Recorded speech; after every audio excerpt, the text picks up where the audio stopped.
Did Jordan get a stream deck? Jordan got a stream deck. Oh, God.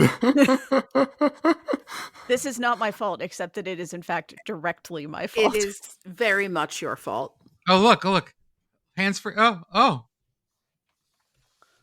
I have control now. I have more control now. Do you want to be doing that? Like, do you want to make your face bigger? Because we can always make that happen. Ouch. Maybe I do. Look at me. Look at that. Yeah, let's just record the podcast. This is the Jordan show starring Jordan. Like this would be, oh God, like the nightmare of just recording the whole podcast like that. I hope you have like a big, I don't know what your setup is. I hope you have like a big monitor where you just see your whole face blown up. Yeah, and actually I had this running in two monitors at once because I fucked up the doubling. So it was rather scary for a moment. Oh, that's great. That's like those older movies, like 90s movies before they really understood what video conferencing was going to look like. Yes. I love movies from that era where they have like futuristic stuff that now would be like, oh, okay, like that doesn't make any sense. Like I think it's like the Lawnmower Man, there's a scene where they like video conference with Dean Norris and his face is like on a wall, but it's like this much of his face blown up. Like it's a Lawnmower Man is a great movie. Why would you? A movie so good Stephen King sued to have his name removed from it. I'm just stuck on, we're going to do video conferencing, but it's just your face, like not even the rest of your head and no neck, just a cutout of your face. Why would anyone, even in a science fiction movie or whatever the fuck Lawnmower Man is, why would you think that is the way that video conferencing is going to work? Is there a universe in which that is not deeply unsettling? Next time, tell me that I accidentally left the metronome on. I thought it was intentional. Did Kevin disappear? He did. Okay. I like to imagine that whenever people disappear on the podcast, they've just gone next door. Get some sugar. Next door to what? What do we think the to the liminal space we are all... No, I'm imagining like it's like Monsters, Inc., right? All the StreamYard podcasts are doors. Who's next door to us? What's the door next to us? I'm kind of imagining we have like a lobby, like we're recording in a studio. So they're like out in like a lobby with like couches or stuff where you can like sit around and wait. I like to imagine that next door to us is someone that like is just like we're the worst neighbor for them. Like it's like stuff you missed in history class or something is next door just being like, God. I mean, my like actual real life family does have to put up with me recording this from like 10 to midnight. That is true. Our time. So do my actual real life neighbors because I live in an apartment, but no one has ever said anything. I mean, my actual real life parents get to put up with it. Although usually I just tell Puddles to make sure that he takes out his hearing aids at 10. That'll do it. No one teach my father how to download a podcast. Oh, no. Oh, man. Puddles does not need to hear me say fuck this many times. He doesn't. He would be so sad.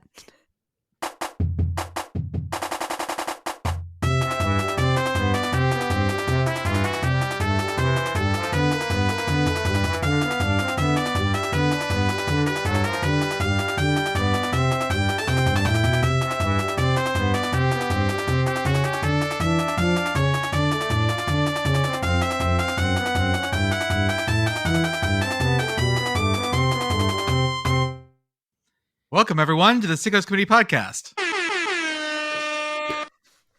Come after me. I'm a man. I'm 40. I got a soundboard. Oh, my God. I hope that all worked. We're going to find out. We're going to find out. And yeah, it's either going to get old and then we won't have a soundboard anymore, or we're stuck with it. Either way, I feel like that's a value add to the podcast. Let's be real honest here. We're definitely stuck with the soundboard, even if it gets old, perhaps especially if it gets old. Here's the thing, Arthur. It has to actually get old to Jordan, or one of us has to go to his house and physically take it. I mean... Well, Pitt is playing at SMU this season. Oh, that's right. Yes, True. you were thinking of coming down. Well, so the thing is, that game is like 2 days before or 3 days before Election Day. So we'll see how the vibe is feeling What's Okay. that trust close? I enjoy this paradigm we've set up where we're now allowed to meet each other, but only through pit football. Kevin, are you coming to the brawl? I am going to try very hard to, but my mom's birthday is the weekend before, and I'm going to be in Colorado for that. So it's going to be hard to make both happen. But we will There's a see. lot of Pennsylvania's things. neighbor to the west, Colorado.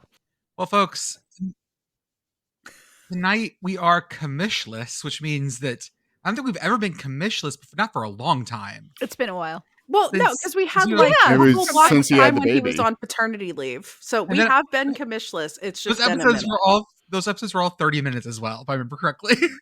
Nah. No, they were some of our weren't. They shortest. definitely were not. That was because of Mito, I'm pretty sure. I They can't think of a definitely were not because I was on several of them. Oh, that's right, you Yeah. were. Yeah, same. And this podcast has always been able to get me from my house to Indiana at a minimum. So that's an hour and 15. To That be is clear, true, yes. this is Indiana, PA, not Indiana, the state. Okay. I was Yeah. gonna say like it took me way longer to get to Indiana. Yeah, Ohio how is fast are quite you driving large. across Ohio? As fast as I possibly can. And if you've driven across Ohio, you know why. No, that is the correct answer. I mean, Ohio, I feel like of any state I've driven through has like the most police like looking to ticket people for speeding. But yeah, you just want to set the cruise control and let it take over. Virginia and Georgia would like to argue with you, but Virginia is very bad. My general rule for Arkansas is that we go to the bathroom, we get drinks and Texarkana, and then And we we don't embrace the stop hog. again. No, then we yeah. Well, we'll talk about. Well, embracing the hog listen, no, now you have to stop because you have to like physically be in hog country to get the Arkansas Razorback chicken nuggets. we will get there. Let me Let's introduce start people there. first. No, let's. Oh, we got to introduce people. Oh, you are fighty drunk tonight. This I is was gonna be attempting fun. to do this organically. I'm very bad at this. I'm so proud of you for remembering, Jordan. See, I was just so excited to talk about these chicken I nuggets. said Arthur's name, then I said Kevin's name, and I was going to say Pit Girl, and I never got there. As always, I'm Jordan, and with But that's me who's on the podcast, everybody. tonight is Pit Girl, Beth, guest Kevin, and Arthur on the ones and twos. Pit Girl, how are you? It's Tuesday. Happy Tuesday. Happiest Tuesday, Beth. I'm having a podcast beer. This never happens. yay! Well, what kind of beer are you having? I'm having a Fathead's Bumbleberry. Ooh, good choice. Thank you for asking. I too am having a podcast beer, but this is a less rare occurrence. Kevin, how are you, sir? I am good. I am very, very tired. I've been watching Olympics all morning and then renovating a house all evening. So, Yeah. Lots of work. Arthur, how are you doing, my friend? Listen, there's this podcast I listen to. It's called Cinephobe. They do like bad movies, and every so often they'll do like a live watch along of a movie they've done in the past for their Patreon subscribers. And tonight's movie was just so especially grating that I just started drinking to get through it. And I think this is the drunkest I've ever been for this podcast. So No. right now I'm finishing off my last drink, which is a Turner's / Iron City, the tea / beer. Those are awful. Dear they're sweet great. Christ. Also, dare I ask you why you specified the drunkest you've ever been for this podcast? I've Boy, been you drunker hammered for that other fist. podcasts. Cheating on us with other podcasts? No, this was before Apparently the he Sick needs List to Committee drink was to ever a get through thing. it. Mm-hmm. That's what I thought. He's a serial podcast monogamist. I get that. Pit Girl, you know all of the people involved. I do. Well, folks, you know what time it Dude, is? one time it was you. The one I recall was when you had a severe cold and were basically straight up chugging orange juice. Yeah, I wasn't drinking alcohol then. I know that. Screwdrivers are medicinal at that point. It was actually just orange juice. It's Olympics time.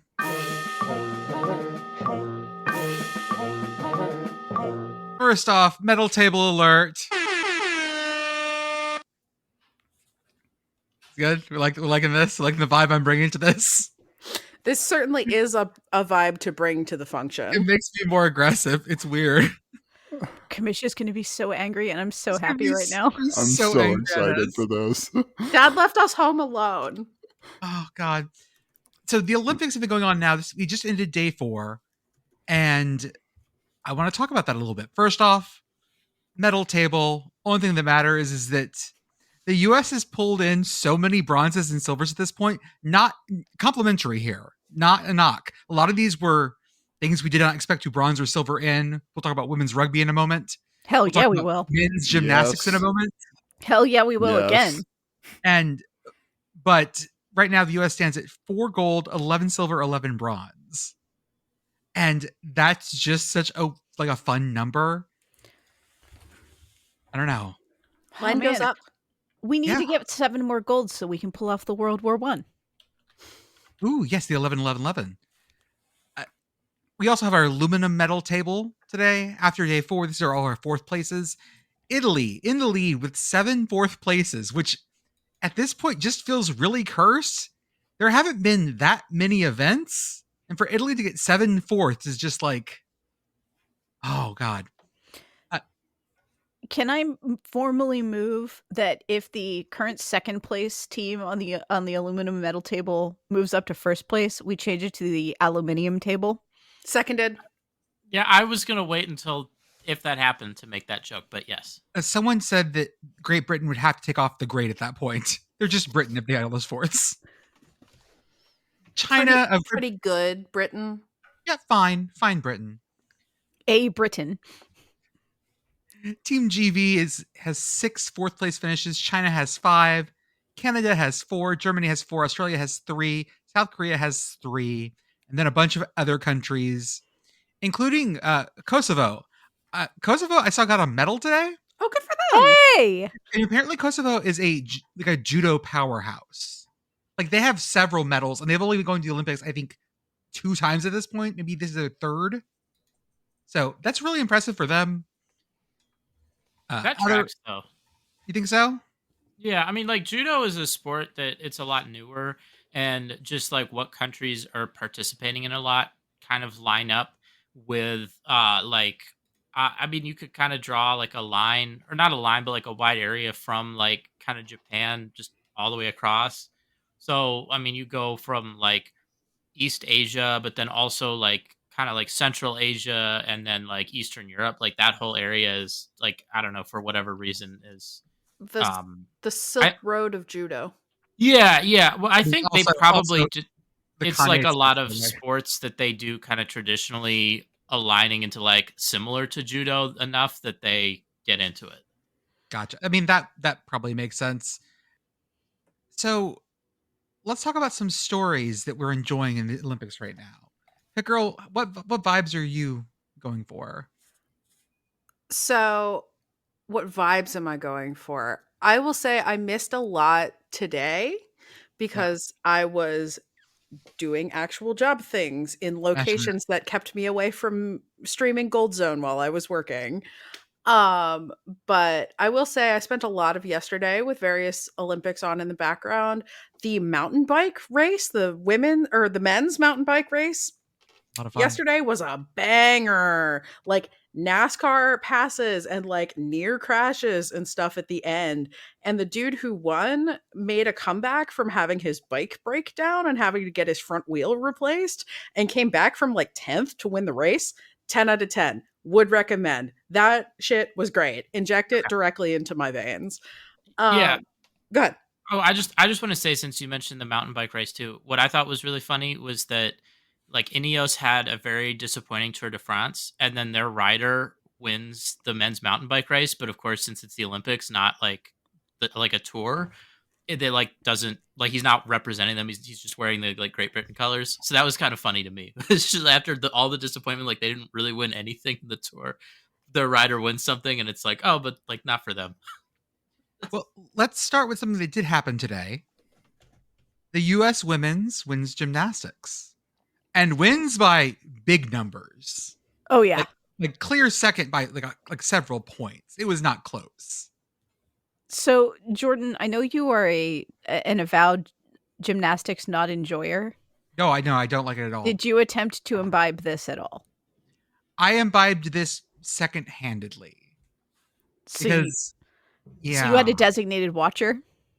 The internet watched for me.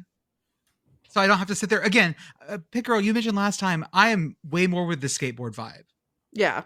You get 5 shots at this. Oh, it didn't fucking happen this time. It's fine, whatever. The tension in gymnastics was a lot for me at that moment. I was like, I don't need this in my life. It is like there's an almost vocalist level stress to gymnastics. It's very similar. I have to imagine it's very similar to playing in public solo anyways, just because you have nothing to hide behind. You are just there. Yep. And either you can or you can't. I did imbibe this. Like, this was a straight into my veins thing today. Yeah. And it was a very good time in terms of a watch. Did it feel good to not even have the other teams come close? Was that like part of the vibe? Yeah, kind of. But honestly, like, we were having a good time in the Discord, and we had some people in the Discord that know their gymnastics really well. And so, like, we were getting fed some of the side stories of some of the other gymnasts. And like, since I didn't have to worry about the US at all at any point, it was just like, I can just enjoy all of the other teams and like, wow, China's having a terrible day, and maybe Great Britain can pull this out. And Brazil is such a goddamn delight. They are, and I felt very sad for them. But then I was very happy to notice that Brazil's top gymnast is very close to Simone Biles, which should make the all-around all kinds of fun, and may actually force Simone to do like the hard vault. Yes, yeah, all around's going to be really interesting. And I'm like a gym casual, right? I think some of the event finals are going to be interesting as well, and that is promising. I did gymnastics for a little bit. This is hilarious because, like, I have a spine that doesn't do what spines are supposed to do, and I'm built about as athletically as your average door. But I was terrible. Okay, so I was merely bad at most apparatuses. I was good on uneven bars, but I was awful at beam. Like, getting onto the beam was at best a 50-50 proposition, even if the way I was getting onto the beam was put my ass on the beam and put my legs on the beam and attempt to stand up. So watching the beam, like, do its dark work against the world's greatest athletes today, there's no moment in the Olympics where I more want an average human being to just attempt to do anything on an apparatus than I do on beam and gymnastics. Like, that is the one thing where I want that so badly. Like, and the average person's job is just to walk from one end of the beam to the other end of the beam without eating shit. And like, the beam was a nightmare place for people today. So it was a really fun watch. I'm looking forward to watching the individual events now and looking at the all around and all of that stuff. But like, their gymnastics, if you don't have an educated eye, and I don't have an educated eye, it can be hard to parse sometimes why something is so much better than something else. Right. But if you cannot watch people on floor for 3 hours and then watch Simone Biles go absolute last and instantly see, like, in one instant, you're like, wow, I didn't know a person could go that high or flip that many times or land, and like, she lands out of bounds and is like, because it doesn't matter, and she knows it doesn't matter, and score a score that is a full point and change above what anybody else did all day. Like, it's very, very cool when you get an athlete that can do something like that. So I know this is super mainstream for us, but I had a good time. Yeah, it felt like weird to me watching, especially right at the end, because of how big a lead the US. Like, oh yeah, she needed an 8. She could have done like cartwheels. Right, like that's what just felt so odd to me. Is like, it felt like overkill in a way that like don't get me wrong, like, it was very cool to watch, but it was like, I don't know, like, when I'm watching this, like, in my head I'm thinking, okay, there's 2 outcomes, either the US wins or they don't. And like, thinking of what would have had to happen for the second outcome was just like, I don't know, like, it was mind-blowing. Like, I don't know, like, I'm used to watching pretty much any sporting event, and I'm thinking like, okay, like, here are the outcomes, here are the scenarios, and like, generally it's like, okay, like, you know, you have to do your best or you have to execute this. And like, I don't know. To me, like, it felt really weird watching that and that not being the case. It was extremely weird. And like, so Jordan, what's the first Olympics you can remember? Probably 92. Okay. Lillehammer's like as far back as I go. Mm-hmm. But I remember the Magnificent Seven. Yes. And I remember what a wild thing it was when they won, because that was not a thing that we did in gymnastics. And I've watched it go from like this crazy wild underdog story in my lifetime to this thing where it's like, well, anything less than gold is a deep, deep, deep disappointment. And I'm like, where did the Soviet Union go? I mean, well, right, you know, that's where successor state is straight up banned. But that also, yeah, I mean, this isn't quite the 84 Olympics where it's like the U.S. wins all these great all these things. Or is it the St. Louis Olympics where it really was? The U.S. wins everything. Yeah, because no one else bothered to come. Well, and like... we got to talk at some point about the St. Louis Olympics. I remember my uncle explaining to me that like the USSR broke up just so that they could enter in more teams in the Olympics, as like the Romanians and the Ukrainians and the Russians and everybody else were all kicking our ass. So yeah, I mean, I don't know. Like, I've gotten used to... Don't ever get geopolitical advice from your drunk uncles. That's all I have to say. I don't know. I'm not an uncle yet. So I have gotten used to, though, like, Russia not being present because, like, in biathlon, which is run by, like, the IBU, which is, like, the national, like, the international kind of federation at that level, like, Russia and Belarus have been banned for, like, going on 2 years now. So that in and of itself doesn't feel odd to me, but it does feel like there's something missing without kind of that heel, because like Russia was always a country that at least I was like rooting against. I generally don't bring like a lot of geopolitical stuff into the Olympics when I'm watching. Like I was watching table tennis earlier and like the North Koreans were playing. North Korea, China, yeah.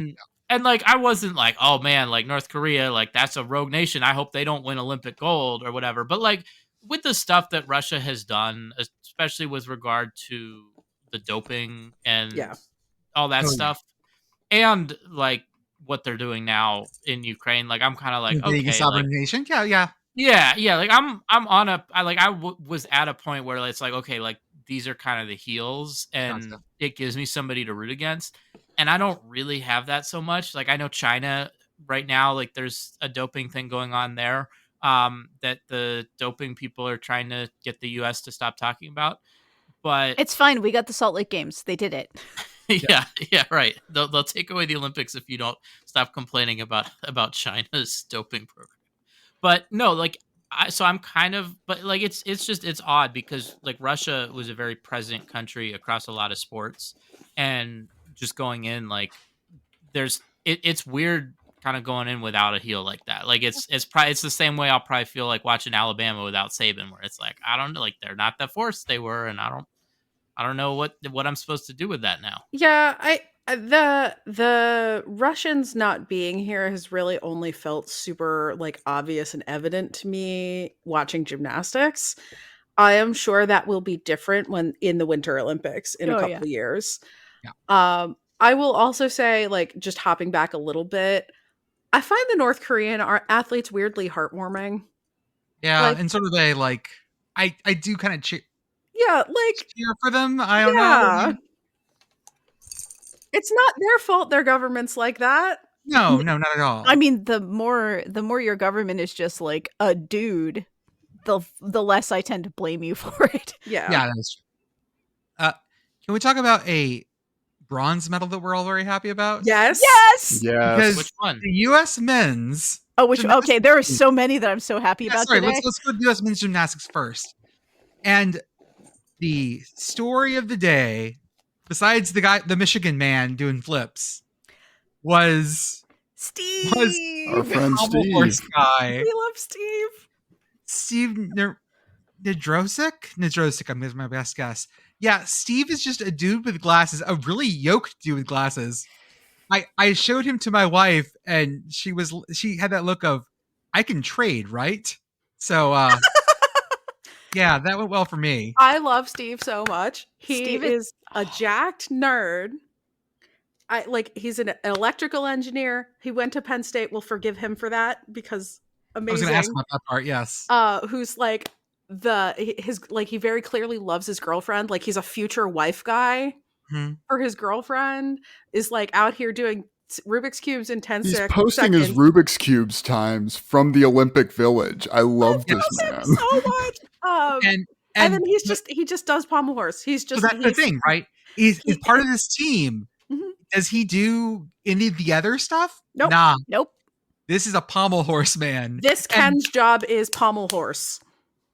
Jane Cosin, friend of the program, I can say that, talked about how the pommel horse is the devil's instrument. And really, like watching it, you can see that, like Beam, I believe, for women, the pommel horse is just nothing but awful. Mm-hmm. It is just a bad thing, a bad instrument for bad people. And it is made to make you either look like a god or look like an idiot, and there's nothing in between. Yeah, and I know what I would look like on it. Right. So Jack Nerd Guy just really took everything by storm. This is the American men's first medal since Beijing in 2008. They had been on a very bad run, and this is great. Like Jack Nerd Dude. Okay, but can I just say, so I feel like everyone like the biggest thing that went viral was like, oh, like he wears glasses, but like he doesn't wear them when he's actually competing. Correct. Like he takes, like, I don't know. I feel like, you know, like I would be more like, oh, like, wow, look at this guy if he wore like the glasses. Can we that, give if you him remember some back in basketball season, like Robbie Blankenship, Avila wore like the actual like rec specs. Morganton. Yeah. He used to wear goggles. He did. He used to wear goggles while he okay. was competing. He doesn't anymore. And now he's just, and you can tell from looking at him that his prescription's really strong. There are people that got like really good pictures of him like squinting at the pommel horse yesterday. Squint. He's like the anti-Jordan.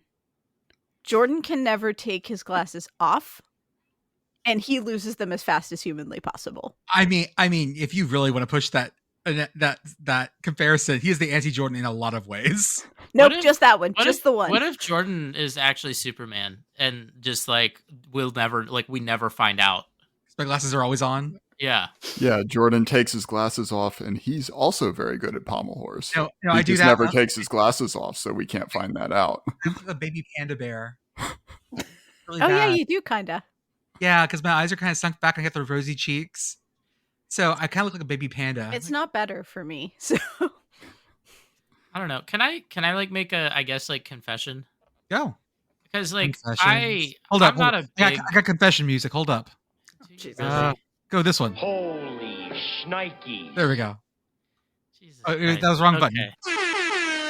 Okay, great. So I feel like most of my exposure to gymnastics is like women's gymnastics. Like that's the only one that Pitt sponsors. Honestly, I feel like that's an American. That's the case. Even in the last 30 years, the men have historically not been that great. So this like is people correct. don't right. pay attention I mean, to there's a lot of stuff behind that we're not going to get into. But I just want to confess that like watching the men's gymnastics, I found myself liking it a lot more, which I feel like is like an admission from me about certain things. But yeah, like I thought it was like underrated though. When the US got bronze, yes, like China also only got silver, which I also thought that was, and like Japan winning that was also big. And like honestly, that's been, in terms of like top down, like it wasn't just the US. Like in terms of top down, that's been one of the best like Olympic competitions I've seen so far. The US coming in third is kind of a coup, and that's kind of, I don't know, it's fun to be sort of the plucky underdogs for once. Yeah. And not just, stomping America. We get to be Alabama and Tulane, depending on what sport you are, and that's a goddamn delight. Or we get to be Alabama and Alabama basketball. Something like that. I don't know. Kentucky basketball and Kentucky football. That's better. Yeah, better. And this has been Confessions with Arthur. God damn it. That's already. You have too much power now. I would say I'm sorry, but I'm not sorry. You shouldn't be. We'll see. Commish is going to hate this, and I'm so excited. I could probably edit a lot of this out. Yeah, but you're not going to. You shouldn't. How about this bronze? Women's rugby sevens. Hell yes. Auburn's going to win the football game. In the 95 meters through the heart of the outback. Jesus Christ. Bronze medal match, Australia versus the US. US is down by 5, and they are pinned back against their own tri-zone, end zone. I'm not sure what you call it in rugby. We'll just call it an end zone. It's fine. Right. And one of the US women breaks through, and like Kevin said, 95 meters through the heart of the outback, ties it. Kick is good. Holy shit. Puddles came running upstairs and said, "Did you see? We won the Australian football game." For Puddles, that's, you know what? That's He was close so enough. excited. Yes. If the US Rugby Association, and they're not great, but if they don't have a list of places that little girls can go play rugby immediately published, they're losing their fucking minds. Because every curling team has a fucking like thing out. And I know plenty of little boys and girls who are now absolutely set on playing rugby. Mm-hmm. And not just the usual people who play rugby. We all know what they look like. Rugby to me, like, and especially this, like, what happened in this match is like the perfect encapsulation of like my enjoyment of the Olympics, because I do not know the rules of rugby. I watched a lot of this game because it got a lot of coverage on Gold Zone with the U.S. being up for a medal. A lot of times, like, I'd see like someone get tackled, like the ball squirting out. I have no idea what's going on. Like, they'll call like a penalty, they'll blow it down. I'm like, I don't know what's happening. I see like someone has a ball, they're running with it. Cool. I finally learned what knock on means. As soon as as soon as she broke free, as soon as that happened, like, I was hooting and hollering. I didn't need any explanation to know like what was up. I knew that shit was cool when I saw it. No, that was passed the eye test with me knowing nothing about rugby. Yeah, that was like the college football hindbrain started to go nuts. Something in my medulla oblongata recognized that as a good thing. Worth mentioning a great tweet from someone from Monday when women's rugby 7 started. We got to watch Ilona Maher just like murder a couple girls, which is great. Jesus Christ. America's greatest export is establishing the run. God bless. Ilona Maher. She is a woman who graduated from Quinnipiac. Oh. The Bobcats. Yeah, she's from Vermont originally. I knew that. I did not know that she went to Quinnipiac. Yeah, there you go. She's a Bobcat. Apparently was at Norwich College up in New Hampshire, or right south of Vermont side, I think. Not sure. And then transferred to Quinnipiac after they played them in rugby, and the rugby coach at Quinnipiac was like, "Oh yeah, no, you need to come here and play rugby." Just I hope the rugby thing takes off because everyone needs a second contact sport. Can I just say, I maybe it was Chris Vanini that said this, that was like, you can watch how you can actually tackle people. You don't have to put your head down to tackle people, and rugby players will show you how to do that every single time. They wrap them up. And as football is a game of blocking and tackling, rugby is very much a game of fucking blocking and tackling. And when they tackle for real. It's impressive to watch that because in 4 weeks, we're going to be sitting here screaming at people who have not figured out that particular skill yet.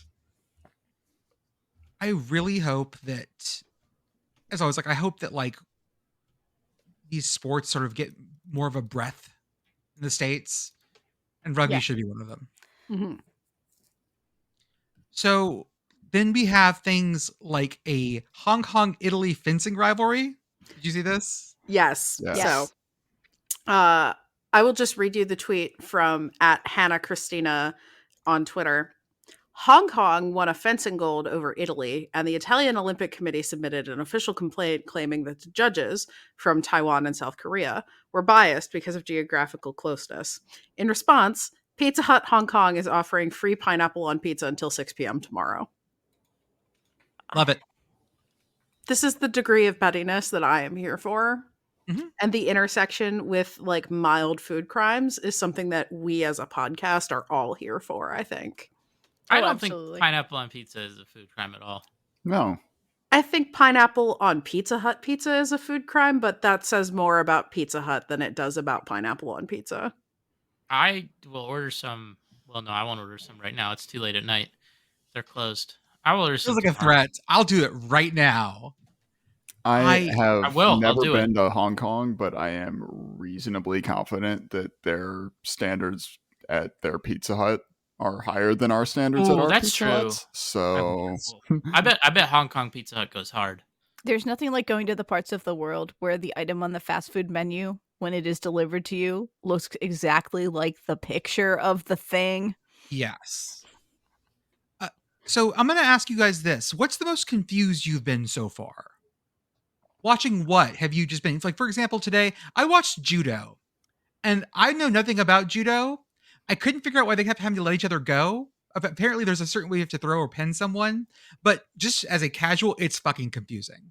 I had a very hard time with judo as well. Yeah. I mean, I always have a hard time with fencing, but like even the people doing fencing have a hard time with fencing.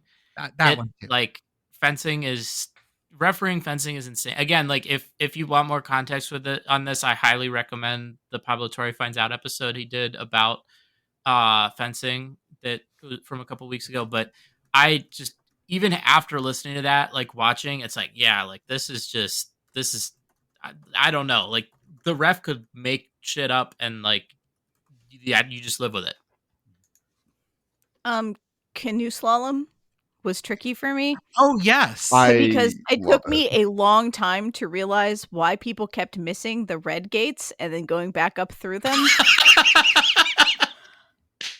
So that's one of the few Olympic sports it's one of the few sports I can actually understand because like we have a fair amount of whitewater around here and I have kayaked all of it. And so I'm like, I could make it through that gate. Why are you not making it through that gate? And then finally I'm like, oh, the red ones are different. Yeah, that's good. Don't mind me. I'm an idiot. No, I've really enjoyed watching the canoe slalom.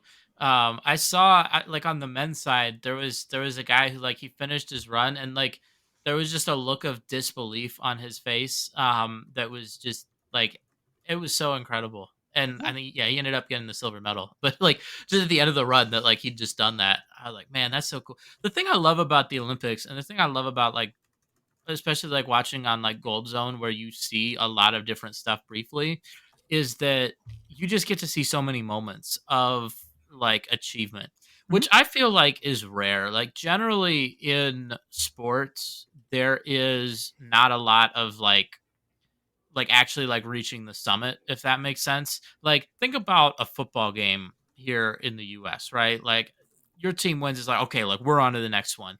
Like one team a year wins, you know, the Super Bowl, one team a year wins the college football playoff.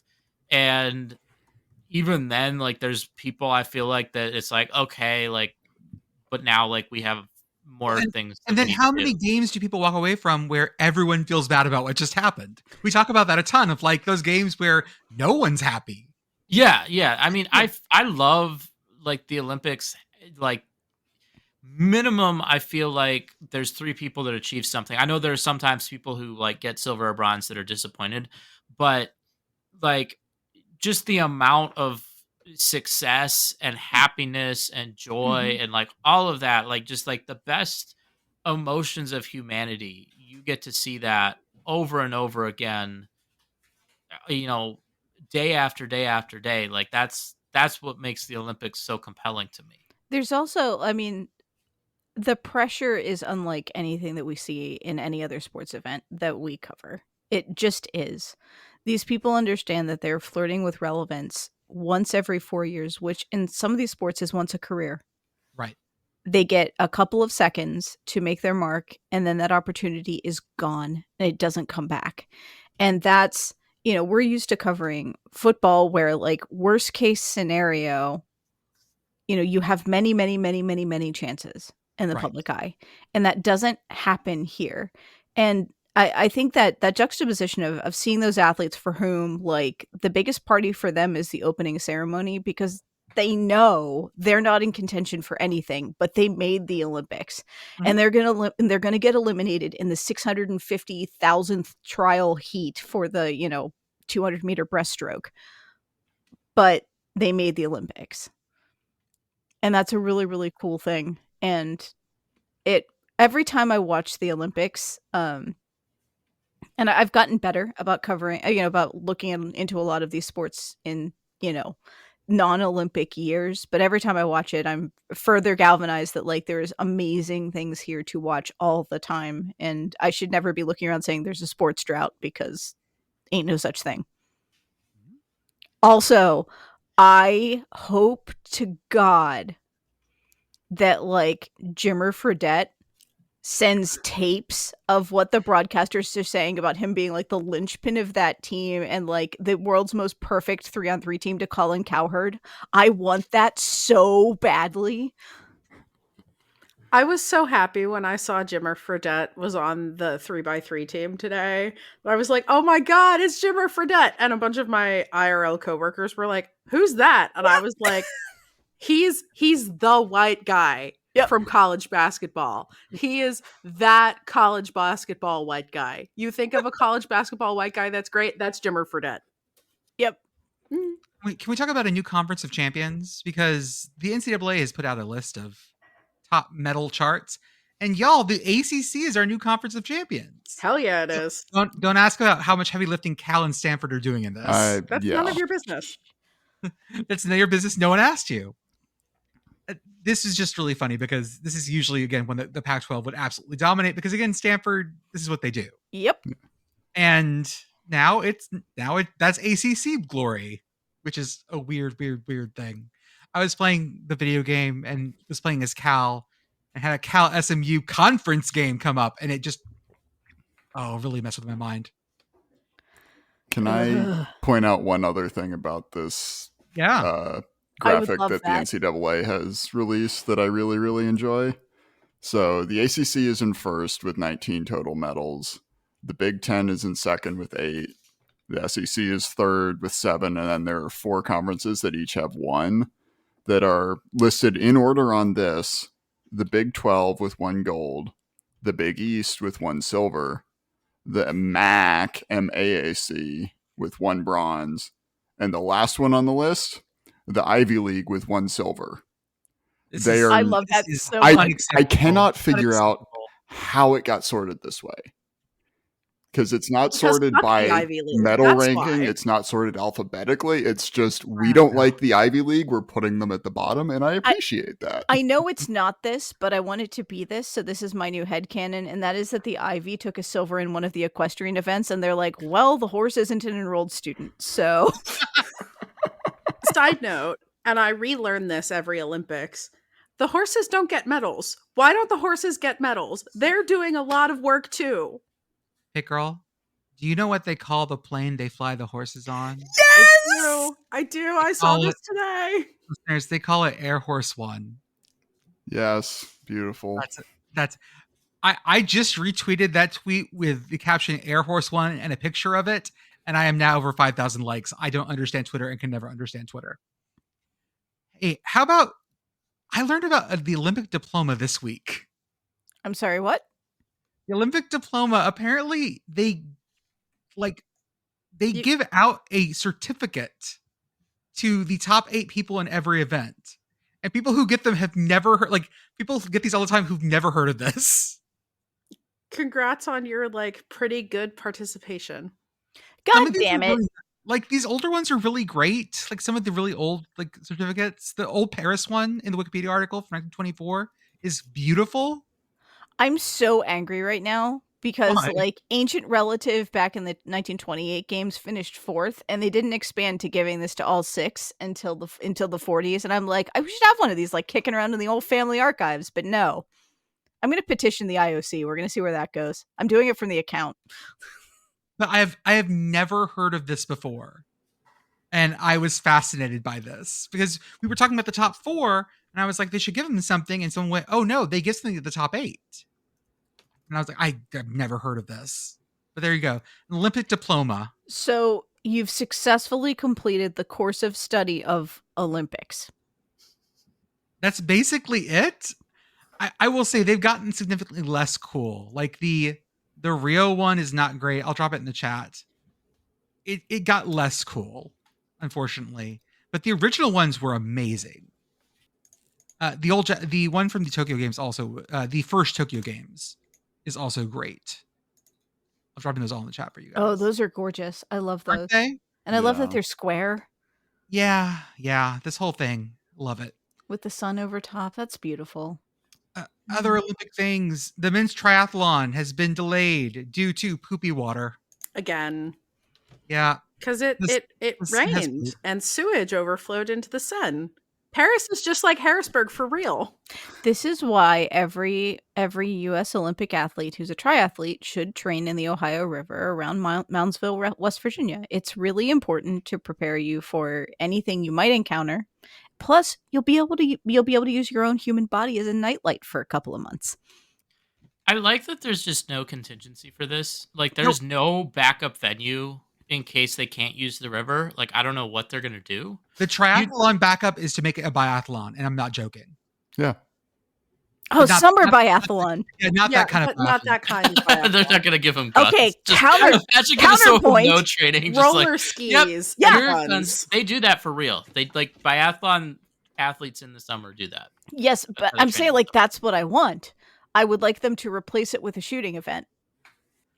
No one is allowed to train so that we're all on an equal playing field. Alternate triathlon is the modern pentathlon. Mm-hmm. There's also don't make the horses swim. That's mean. Especially in the Seine. There's also the issue of the open water swimming events, which can't be replaced at all. It's not like you can just cut that down. There just won't happen, I guess. They said they were going to fix this problem, and they've said that for a decade. And bus trip to Normandy. Yeah, they can't just go down to like Nice and like swim in the Mediterranean or something. Congrats, kids! We're going to the beach today. Mm-hmm. Oh, yeah, I would rather probably go to Nice than Normandy to swim, but that's just me. The good news, we now think we found all the mines from World War II. The bad news, well... The bad news is, well, the good news is also we only have to give out 2 medals. The bad news is why. Did you know that they give out 2 bronze medals in every in all the judo events? No. I learned that. I didn't know that before. They don't do a bronze medal match? No, they just have... No, they do. There's 2 of them. Why? And then, I don't know. It has to do with the bracketing they do. So everyone there's a gold, a silver, and 2 bronzes in each judo weight class. Okay. I learned this because I had to count 2 fourth place people for each one. Question to the group: why isn't the U.S. better at shooting? Quantity over quality. Yeah. At various times we've been quite good, but right now not so much. I think I've told this on this podcast before. I once shot my grandpa. Yeah, I haven't heard that one before. I do not recall you telling this. It was with a BB gun. I was trying to shoot cans off a wall when I was like 5. You shot a can. Yeah, and it hit the brick wall and ricocheted and hit Grandpa. And now I don't hunt anymore because once you've hunted, man, the most dangerous game, you lose the taste for. Yeah, that happens. But I am probably a reason why the U.S. isn't better at shooting. Just saying. I find myself in the shooting events loving that some of the athletes like put their hand in their pocket. It's the most casual shot you've ever, especially the pistol. It's the most casual shot you've ever seen. I love it. One of the South Korean shooting competitors had her like kid stuffed animal with her, like just like clipped onto her belt. Very cute. Love it. Okay, what about this then? We have the beach volleyball arena in front of the Eiffel Tower. That's just really cool, especially for the night matches when the Eiffel Tower gets all sparkly on the hour. Like, yeah, it's very cool. We like that. It would have been kind of funny in a way if they had given the surfers friends by shipping beach volleyball also to Tahiti. Yeah, that would be fun. That would be nice. We're going to do both competitions at the same time. No surfing today, by the way, because of large waves, apparently. Bad conditions. Like too big. I believe so, yes. I do like that it's like, oh, nope, waves are too big. Like, we need waves, but not too much. Yeah. Spicy water was too spicy. There's a right amount of wave. What is your fencing is canonically thing here, Arthur? Okay, so I like, again, my only exposure to Paris is through action movies. So I That's love right. that the fencing events are taking place in the same location canonically. Like, I don't know that they shot all of the scenes. I know they shot some scenes on location at the Grand Palais for Mission Impossible Fallout, but if you've ever seen Mission Impossible Fallout, the Tom Cruise, he skydives onto the roof of the fencing venue, and then he goes inside, and there's a whole fight scene in the bathroom with Tom Cruise and Henry Cavill and Rebecca Ferguson. It's where Henry Cavill, he does this like It's the one where he arm reloads his move and like arms. flexes a pocket onto his shirt. It's if you've never seen it, it's like a movie goof that I never noticed it. I've seen that movie many times, but I love anytime I see like a Paris landmark that I recognize from an action movie. I'm like, oh, like I'm like Leonardo DiCaprio in that meme. Just like, yep, that's where that is. So I'm actually like, whenever I'm watching an event, like I'm looking up like, okay, like where is this venue? Is it near anything else? Like I'm looking for landmarks that I recognize. So every time I watch beach volleyball, I'm like, oh, there's the thing that they destroyed in G.I. Joe: The Rise of Cobra. I would love the to Eiffel get. Tower, they take that down. I would love to have Arthur. I'm going to fund you on this. Doing a walking tour of Paris, but only for action movies. Oh my god. Yep. A bunch of dads walking around going, "Oh yeah." I mean, you guys saw how many pictures I posted like in our Discord and like messaged people when I was in New York and booked my real hotel as close to the location that serves as the exterior for the hotel in John Wick. If I ever go to Paris, like I'm gonna make everyone that's with me, like we're gonna have to go up the steps that John Wick goes up at sunrise. I think actually, I don't know, this is weird to like say on a podcast and then have out there that someone could theoretically listen. But like if I was ever gonna propose marriage to someone, I would like climb those steps and like right at sunrise at Sacré-Cœur, like that's where I would do it. But yeah, I mean, and like anywhere I go, like I'm looking up, like, are they filming any movies here? Like any filming locations? I drove through Columbus on the way to Indianapolis a few months ago, and I stopped by a filming location for a direct to streaming John Travolta movie called I Am Wrath. Like I'm really into this stuff. Those are some bold words there. The fencing thing, talking about confusing a second ago, man, watching Epee and trying to figure out if they've touched each other. I'm glad that whoever was smart enough to make the electric suit or whatever they used to score, because I also wish we'd had, what was it, Tokyo the Olympics that had like the disco lights on them that like lit up real big if they touched? So. Because that looked like Tron. This is less like Tron, and I can't really tell what happens.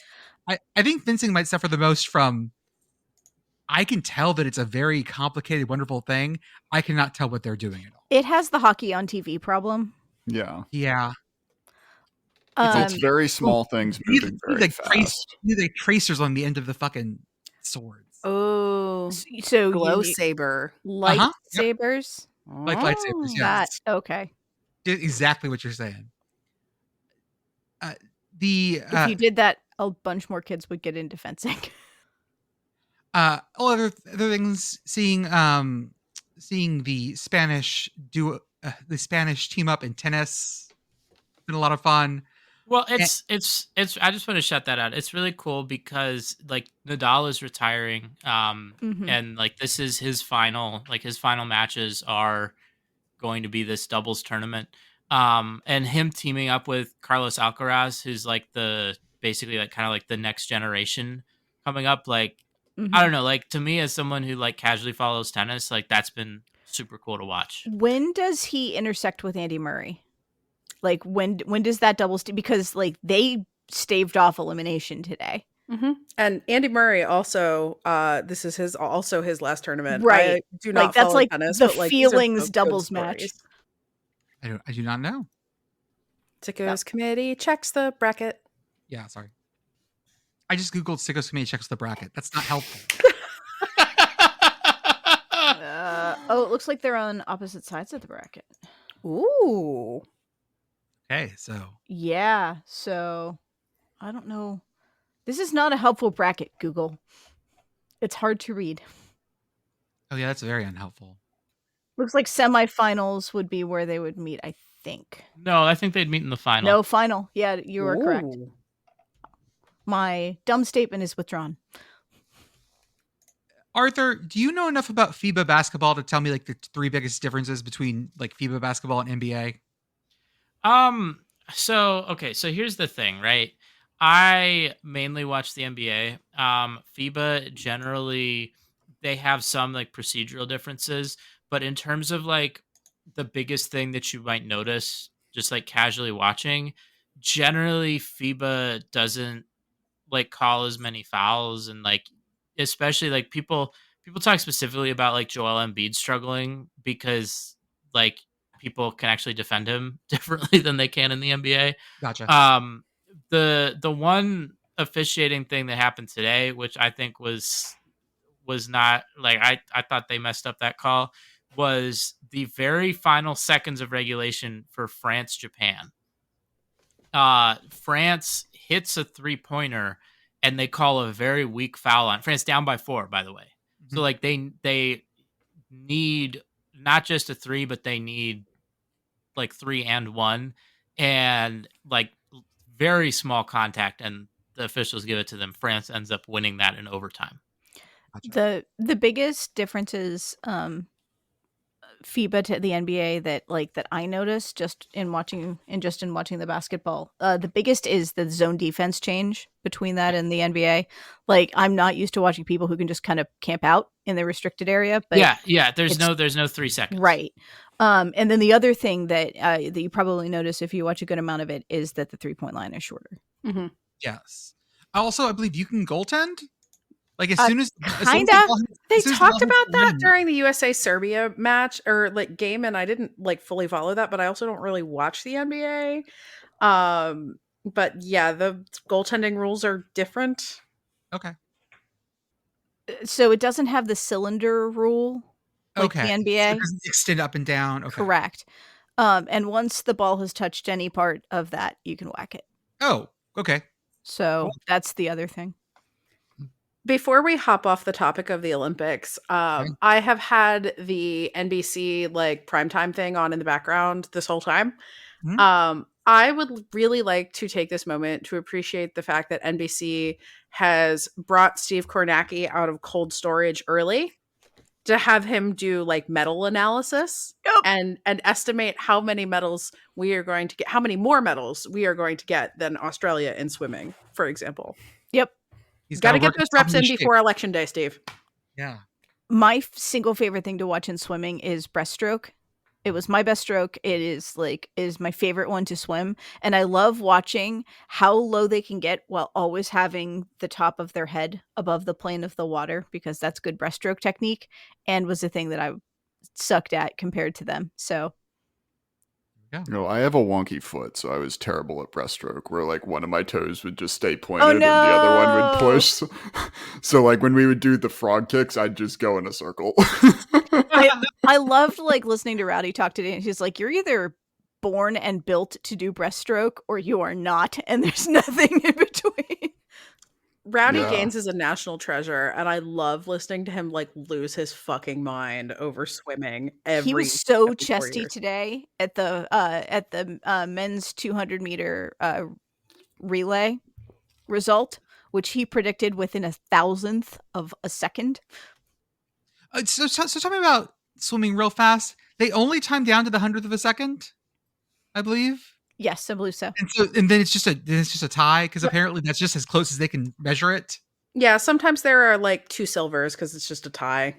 Who knew? Okay. Yeah, there's if you just like Google it, there are a lot of articles that were written when there was a tie like a few Olympics ago. Okay. But basically it comes down to like the way like the water moves around in the pool and like currents, where like they actually can't get more precise than that. And so that's why they do it. The last thing I want to talk about is college football related for once. Tyson Foods is embracing the hog. # embrace the hog. And they are making Razorback chicken nuggets. I love it. Why not do more of this shit?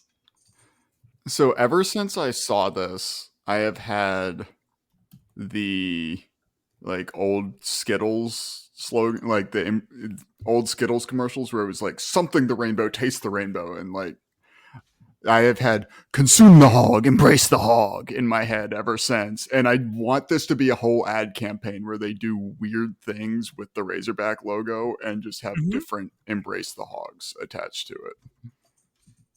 I think my kid might eat these. They look close enough to dinosaurs that he might eat these. Yeah. I mean, I want to eat these, but they're exclusive to like Arkansas Walmarts. Arkansas and Missouri. And Missouri, yeah, but I'm not going to either of those states. I'm telling you though, if I can find a way to get my hands on these, I will. Like, I love chicken nuggets. And so I don't care what shape they are, but like any novelty shape, like I'm down. Like I would honestly like if there was, I can't think of a shape I wouldn't eat. Like I'd just be like, damn, like another cool shape to eat. Like, okay, maybe if it was like offensive, like if someone made like an offensive shape, I wouldn't do that. My brain went to nuggets, and I'm not sure. I'm not eating that. I will not eat that. I guarantee it. See, the question that I have is, so we on this That's podcast, not going to be the show title, by the way.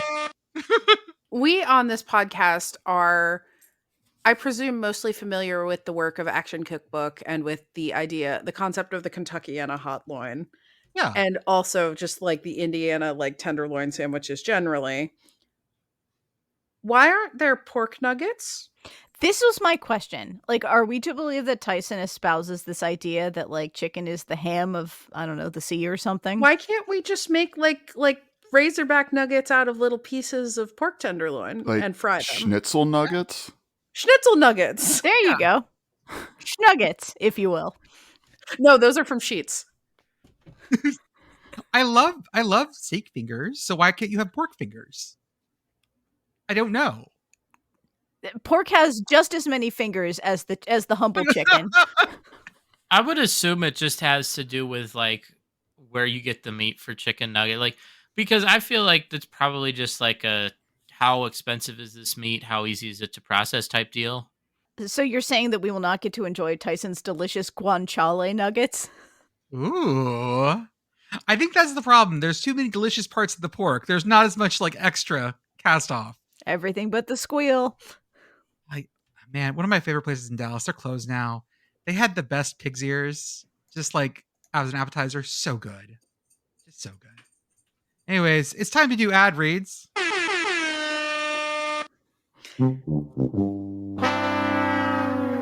I know you have other buttons on that thing. Wait, oh, wrong button. Hold up. Come after me. I'm a man. I'm 40. I only programmed 5 because I was trying to get things set up before tonight. You're just excited that you have achieved manhood.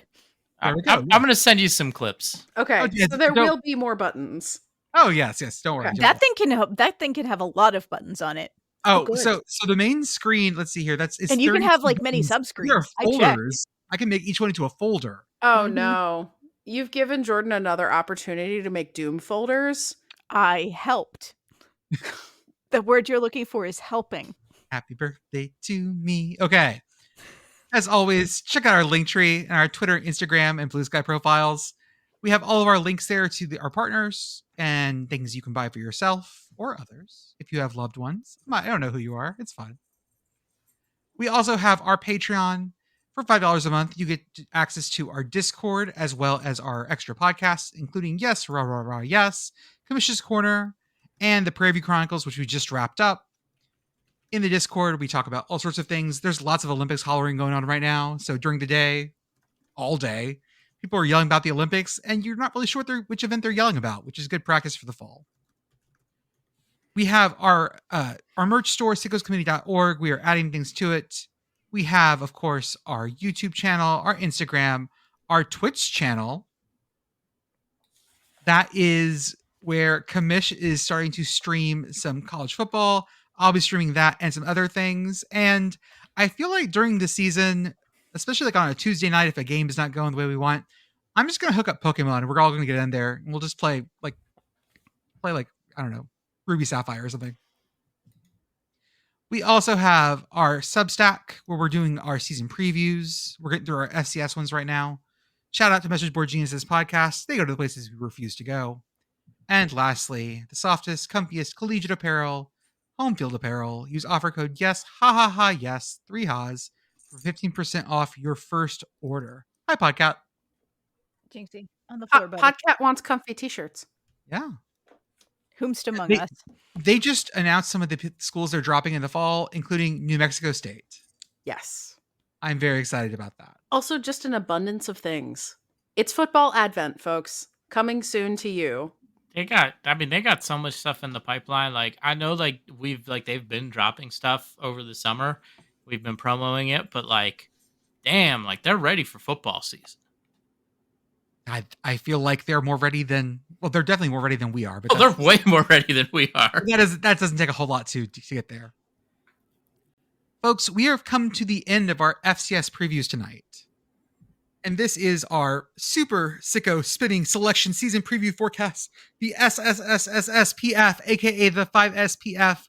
We got 99 questions, but a preview ain't one.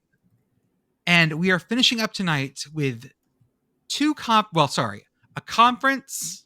Well, actually, sorry. They're both merger conferences and 2 independents. Because tonight we have the Big South and Ohio Valley Conference. And then we have the United Athletic Conference, which is the Atlantic Sun and the WAC, but just with a different name.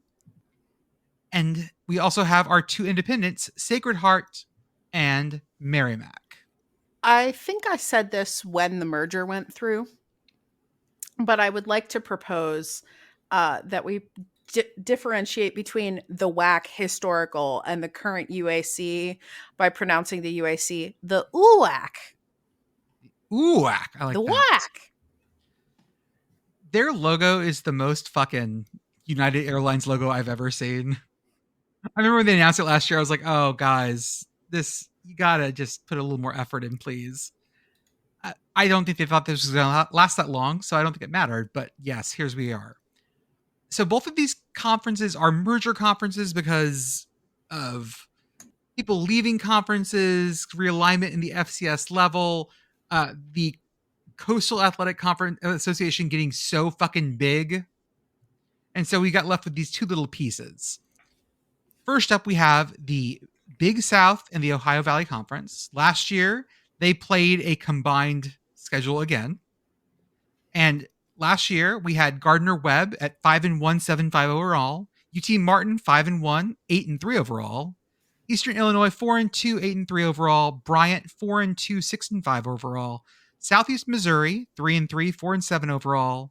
Tennessee Tech 2-4, 4-7 overall. Robert Morris 2-4, 4-7 overall. Robert Morris, who's going to the NEC after this. Charleston Southern 2-4, 4-7 overall. Tennessee State 2-4, 6-5 overall. And lastly, Lindenwood, who is transitioning up to FCS 1-5, 3-7 overall. I'll double check. I forget who took the playoff spot for this conference. It was really, there's no quick way to find this. No, there really isn't. There really isn't. Yeah, like I haven't found it either. But FCS playoff. Gardner-Webb was in Gardner-Webb. Thank you. Thank you. How is that fucking hard? Okay. So Gardner-Webb in the library with a playoff bid. And so this conference is, again, like a bit in flux. But let's go with our questions and we will go from there. So first up, hold up. Now the question is, can you hear this? No, perfect. That's what I wanted. Eastern Illinois is our first school. And our question is, Jimmy Garoppolo. Lost in tabs. How many tabs do you have open? 786.4. I have 16 instances of Chrome. Oh, I think it's about Columbia's roster. That's old. I don't need that anymore. That feels like the wrong. I don't know. You might need it at some point. It's like the last podcast. Well, I'm saying like we might talk about Columbia again at some point during the season. You should save that. If I close it, what will happen to it? Sorry, I'm really having trouble with this. So we should keep talking while you're trying to find this information. Or not. Either way. I cleaned my desk and I found an old tab that I ripped off an organ when I was really angry at it. Say more about this? Well, there's no more 4-foot principles on that organ. Pretend that I do not know much about organs and perhaps why they might have tabs or what the label on the tab means. So the wind box on an organ technically could engage all pipes at once. What determines which pipes are engageable are the stops on the organ. This particular organ was built in the early 1980s, so it has a tab system rather than pull stops that you might see on a more classic organ or on an organ that is a replica. And I was playing a song and it wasn't going well, and I got annoyed and I whacked the tab really, really hard on the 4-foot principles and it came off in my hand. Ah, I understand now. Thank you. No problem. We are trying to find out if Eastern Illinois has an Australian on their roster. Ah, okay. Illinois. I forgot to share my screen on this one because we need to share this. Yes. Eastern Illinois football roster. 2024 football roster. We Let's are looking and we are scrolling. I'm just seeing I lots started of... from the bottom. I will control F. Ah, I am doing this on my cell phone. Oh, They there have is! an Australian punter Hooray! who has some really incredible hair. Jacob Horvath. Step on up. What number? He's number 93. He's from Bentley, Arkansas, Australia. That's Arkansas. Yep. He is 6'1", 190. And yeah, congrats.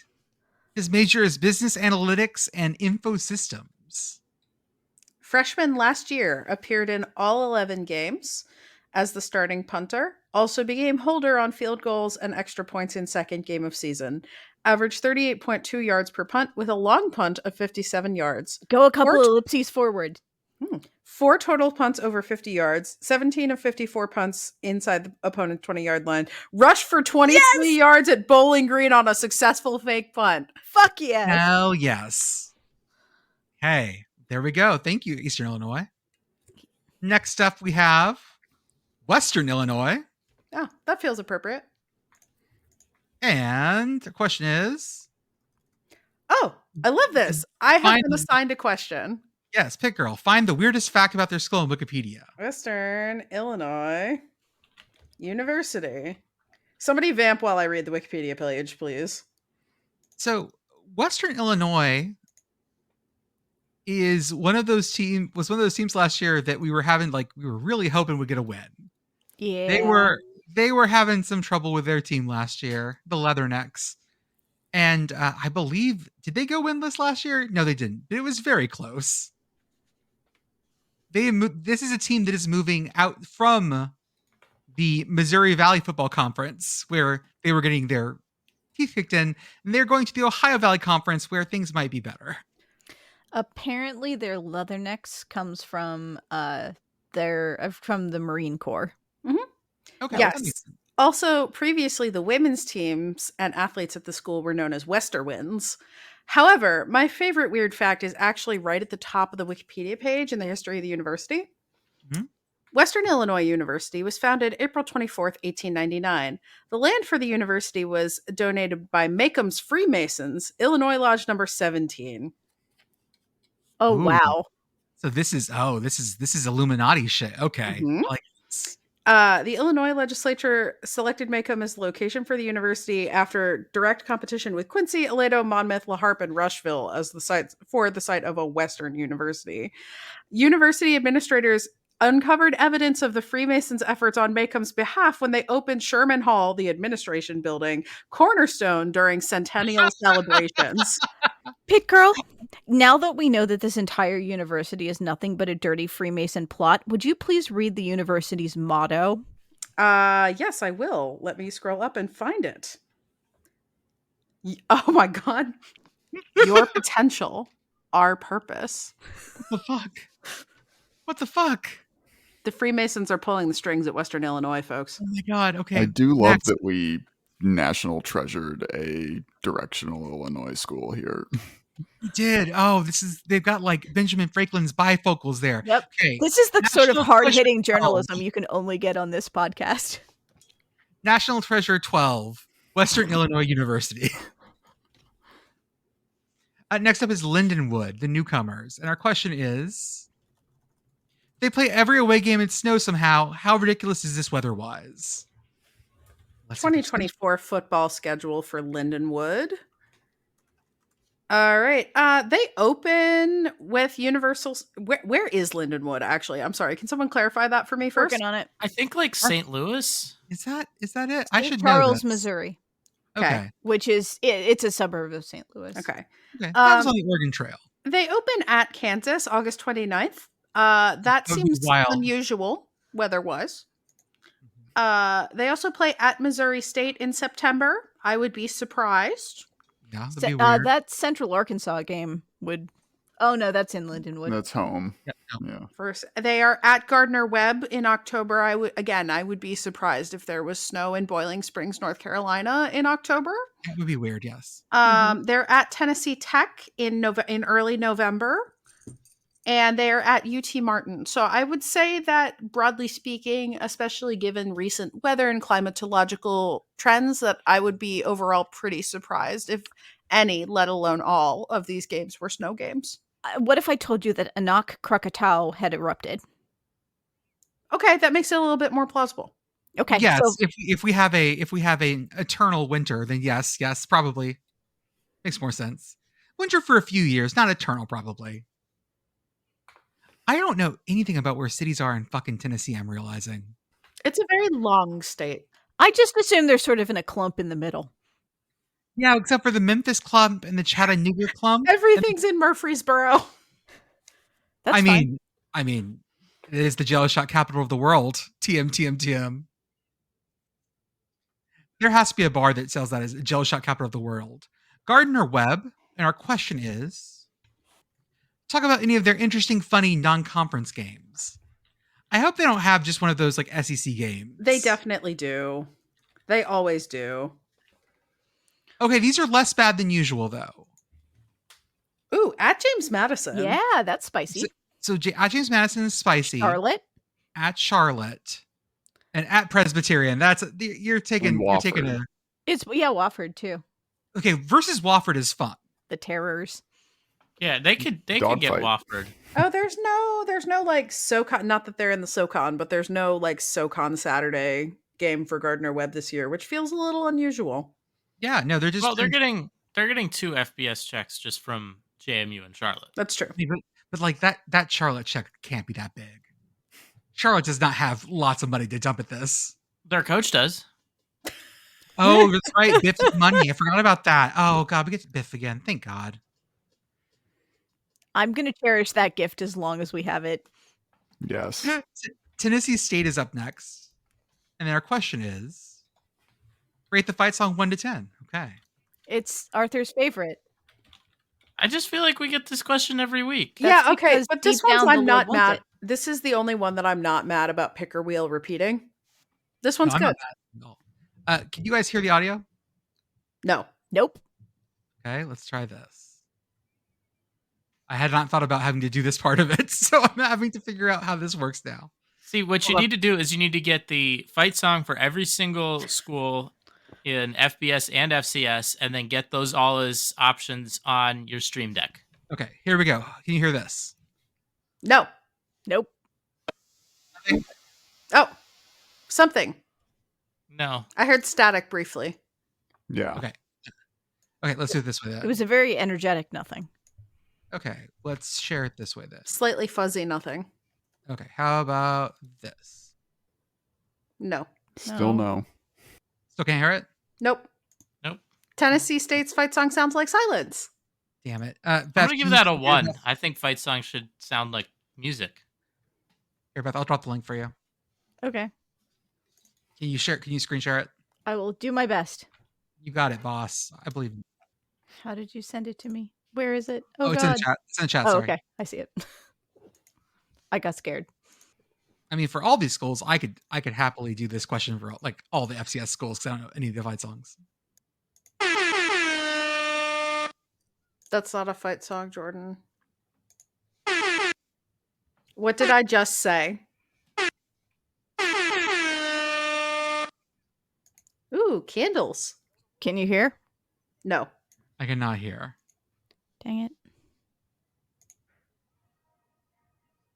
Anything? Nope. It's very, very quiet. I could hear it. Okay. Oh. I will try again.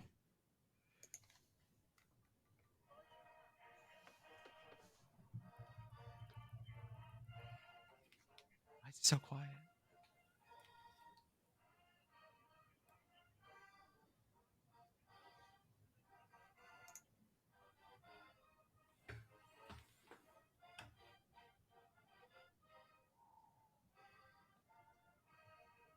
I like this a lot.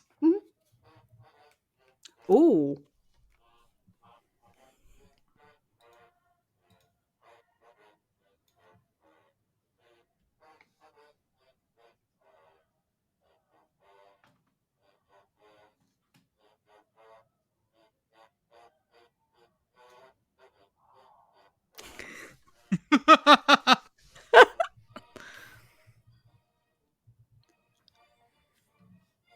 I had to crank my headphones like all the way up to be able to hear I'm that. sorry. It's fine. Well worth it. This is very good. I like this a lot. It's called I'm So Glad. I'm trying to find the lyrics now because I feel like the lyrics are great. The lyrics are, I'm so glad I go to TSU. I'm so glad I go to TSU. I'm so glad I go to TSU. Singing Glory Hallelujah. I'm so glad. That is exactly the right number of words to a fight song. Yeah. Yeah, I like this. Yeah. Done. This is a 10 out of 10 for me. I love this. Sweet. It is always good when you get the low brass break. Yeah. Oh, absolutely. Anytime we get to the part where we're going to sing and especially go woo in the middle of it. And it's still almost inaudible because the sousaphones are playing so loud. I'm a very happy camper. Next up is UT Martin. And our question is... Sorry, late breaking news about Tennessee State. Their band is called the Aristocrat of Bands. Oh, that's so good. Ooh, pinkies up, everyone. Have you seen their logo? Tennessee State? Yeah. Yeah, it's good. Yeah, it's like a bird that's a pilot. No. Like an old-timey No, pilot. no. That's UT That's Martin. UT Martin. Or UT Martin. No. Look at the Tennessee State logo and tell me if you recognize it. It looks a lot like LSU. It doesn't just look a lot like LSU. It is LSU's, but with the L turned into a T. Yep. I'm not complaining. I love it. UT Martin, the question is, change this mascot nickname to this team to the polar opposite of their current mascot nickname. So they are the Skyhawks. Yes. And they have a great logo. So the water... Of a bird with goggles. No, they're very clearly the Groundhogs. Yes. Yeah. Okay. Got it in one. Got it okay. in one. Got it in one. Fuck it. Okay. God bless the UT Martin Groundhogs. Please stop leaving your varmints in children's games at my local custard stand. How did the varmint get inside the claw machine? No one knows. Kevin, a local custard stand has a claw game. Mm-hmm. And a relative of mine went to this local custard stand today to play the claw game and discovered a live groundhog in amongst the various and sundry plushy bric-a-bracs, including what looked like a pit basketball. What you have there is a new Central Pennsylvania cryptid. Yes. I assumed that this was aggression from Punxsutawney, and I will not stand for it. Punxsutawney had that groundhog put in there. That groundhog's just acting out the plot of Toy Story. Claw Machine Groundhog is the name of my indie band. It's also the name of this episode. We're going with that over Chicken Nugget, surprisingly. So we didn't completely destroy our SEO today. We just mostly ruined it. We have SEO. If you look in the chat, you will see the photographic evidence of what occurred today.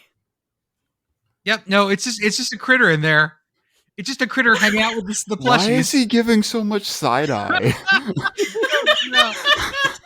I bet you're wondering how I got into this situation. Anyway, please hit up the Meadows. Oh my God, that is a pit basketball. Yes, and it I has was not Dino kidding. Cat on it. I have told no lies in this podcast. Do I also see like a Charmander underneath there in the foreground? Maybe not. I'm trying to decide No, if I the don't Philly think so. Fanatic is in the background. Oh, it's wait, just- way in the foreground? That might be a Charmander. Yeah, at the bottom. I don't know. Yeah. Anyways, that varmint's just chilling. I'll go over and check out the thing tomorrow and see what's in there. Did they get him out of varmint jail? The game commission was involved. Yes. Did My they tax have to dollars use are the working. claw to get it out? I don't know, and I don't angriest ever want to groundhog. know. The angriest fucking groundhog just getting picked up. Okay, who's angrier? Honestly, is the groundhog angrier, or is the game commissioner who's got to spend 7 hours getting it out with a fucking claw? Who is angriest? Popping quarters in, get pile of stuffies behind you. The game commissioner's sitting here like, I can trespass on anybody's property in the Commonwealth of Pennsylvania, but I can't get this fucking groundhog out of this box. I think the game commissioner needs to just get better at games. Isn't that his job? Hold up. If you paint it in purple all around it, would the game commissioner not be able to get the groundhog back out? What does that mean? In PA, if you post your land, we put foot-tall purple stripes around trees. That is the way of telling people your property is posted as of 3 years ago. Oh, okay. Did not know this. Today I learned. You'll notice it whenever you come to visit. There's a lot of hunting that goes on around me. Oh, gotcha. Yes. Next up, Southeast Missouri. And our question is going to be, what's the name of their marching band, and rate the name 1 to 10? I hope it's not just like the Southeast Missouri marching The band. Southeast Show Band? 2. Yeah. Yeah, it's the Southeast Show Band. No, that's the basketball band. Oh no, it's just the Southeast Marching Band. No. 1. That's a 1. 1. Yeah. Yeah, that's a Yeah. -7. Come up with a better At name. least if it was the show band, I could get in with it being the Show Me State. But no, that's a boring name. You are now the Southeast Missouri State University Groundhogs Trapped in a Claw Machine. You're welcome. That's what you made us do. Look what you made me do. Tennessee Tech. Follow the school's Twitter account from the main account and with and then post now following at school name. I got that. Okay. Help me vamp on this. What is their band's name? I bet they have a better name.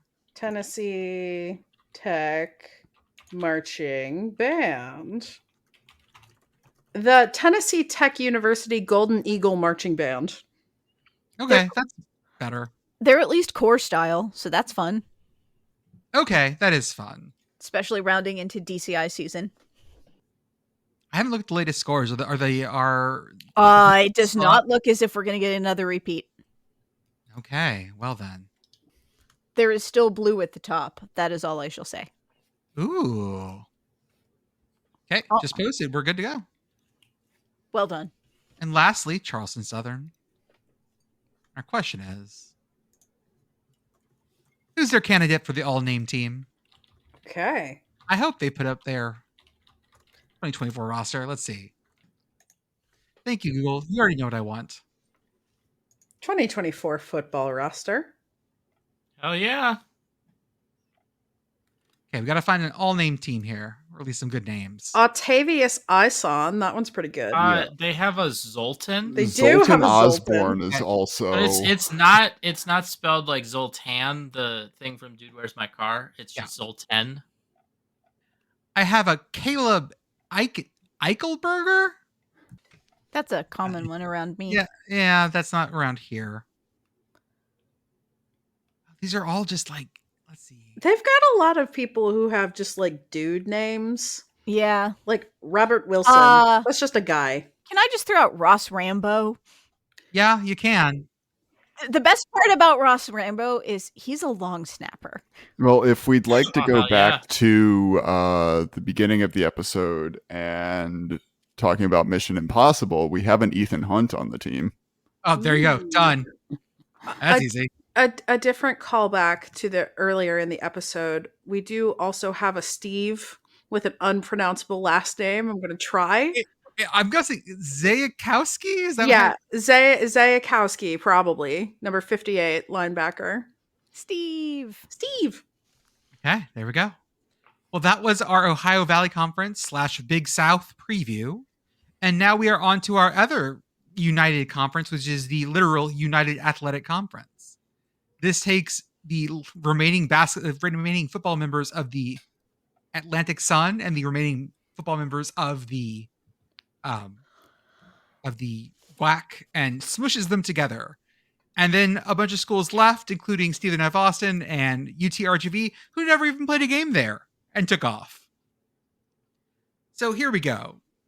We have placed our schools last year were Austin P, who was 6-0, 9-3 overall, and got their playoff bed. Tarleton State, still in transition, but 4-2, 8-3 overall. Central Arkansas, 4-2, 7-4 overall. Home of the Bears in their beautiful field. Also home of, they've stopped using Sugar Bears for their women's team, thank God. It's so bad. It's so bad. Sugar Bulldogs, Sugar Longhorns. I'm trying to find the worst mascot you could add Sugar to. Sugar Wildcats sounds awful. Sugar Miners sounds weird. Sugar Panther sounds like the women's variant of Sex Panther. Sugar Panther makes me feel dirty. I don't know why. It's because it sounds like the women's variant of Sex Panther. Oh, that's bad. Abilene Christian, speaking of, no, sorry, I skipped 2. Southern Utah, 4-2, 6-5 overall. Eastern Kentucky, 4-2, 5-6 overall. Abilene Christian, 3-3, 5-6 overall. North Alabama, 1-5, 3-8 overall. Utah Tech, 1-5, 2-9 overall.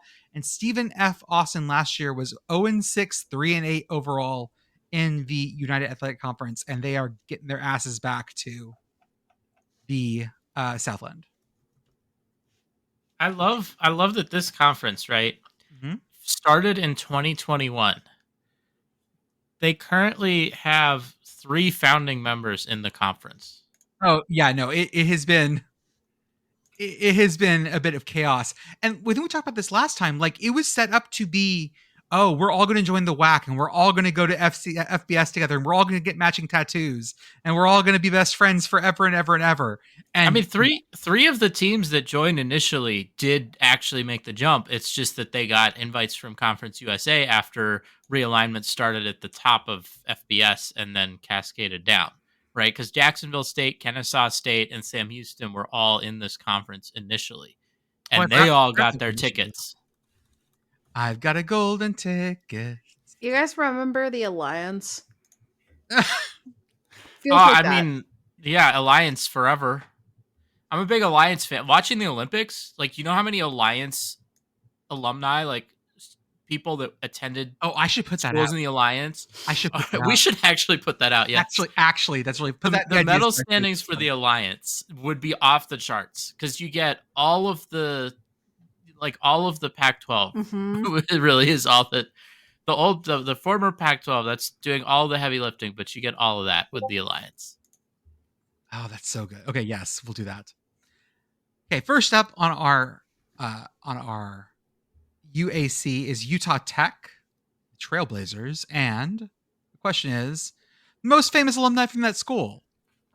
How old is Utah Tech? They did not always. Oh, never mind. Not always been it's called a new Utah name. Tech. It's an old school. That's right. They were Dixie State. That's correct. I wonder why they're not using that name anymore. Notable alumni. The CEO of Black & Decker. Member of the U.S. bobsled team. CEO of Ryder during the bad years. A senator from Nevada. Former BYU men's basketball coach, including while Jimmer Fredette was at BYU. Ooh. Okay. That's not bad. Probably their most notable alumni is going to be John Moses Browning. Yep. I would probably agree with you there. And Beth, who is John Moses Browning? He developed a bunch of different guns. and is most known for the Browning guns. Yeah, he's that Browning. Yeah, he's that Browning. Yeah. The Browning of shooting things fame. Who knew? Okay. Learn something new every day. I'm going to go with him.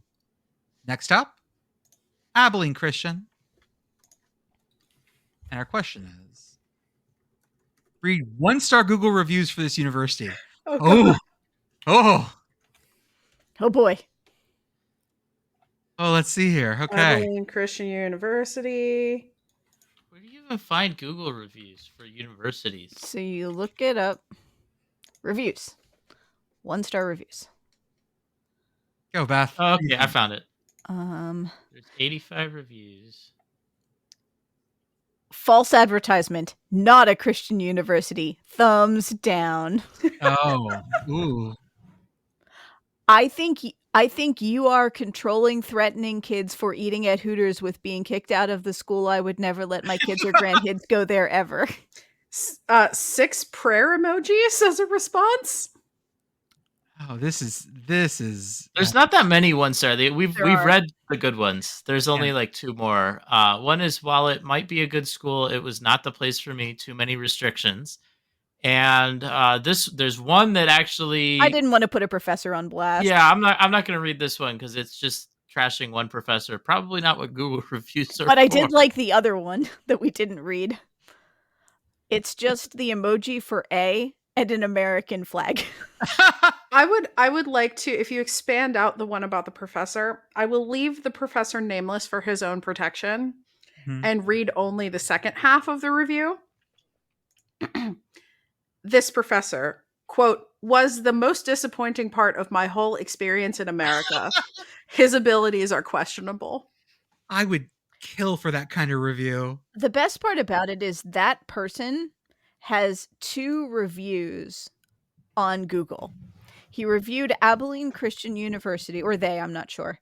And then at the very shortly, either before or after, these both happened 6 years ago, he reviewed a hotel in North Ryde, Australia.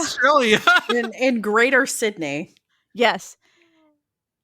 This hotel is $76 a night. Also a 1-star review. Concerningly cheap. The worst hotel I've stayed at. Such a shame since the location is great.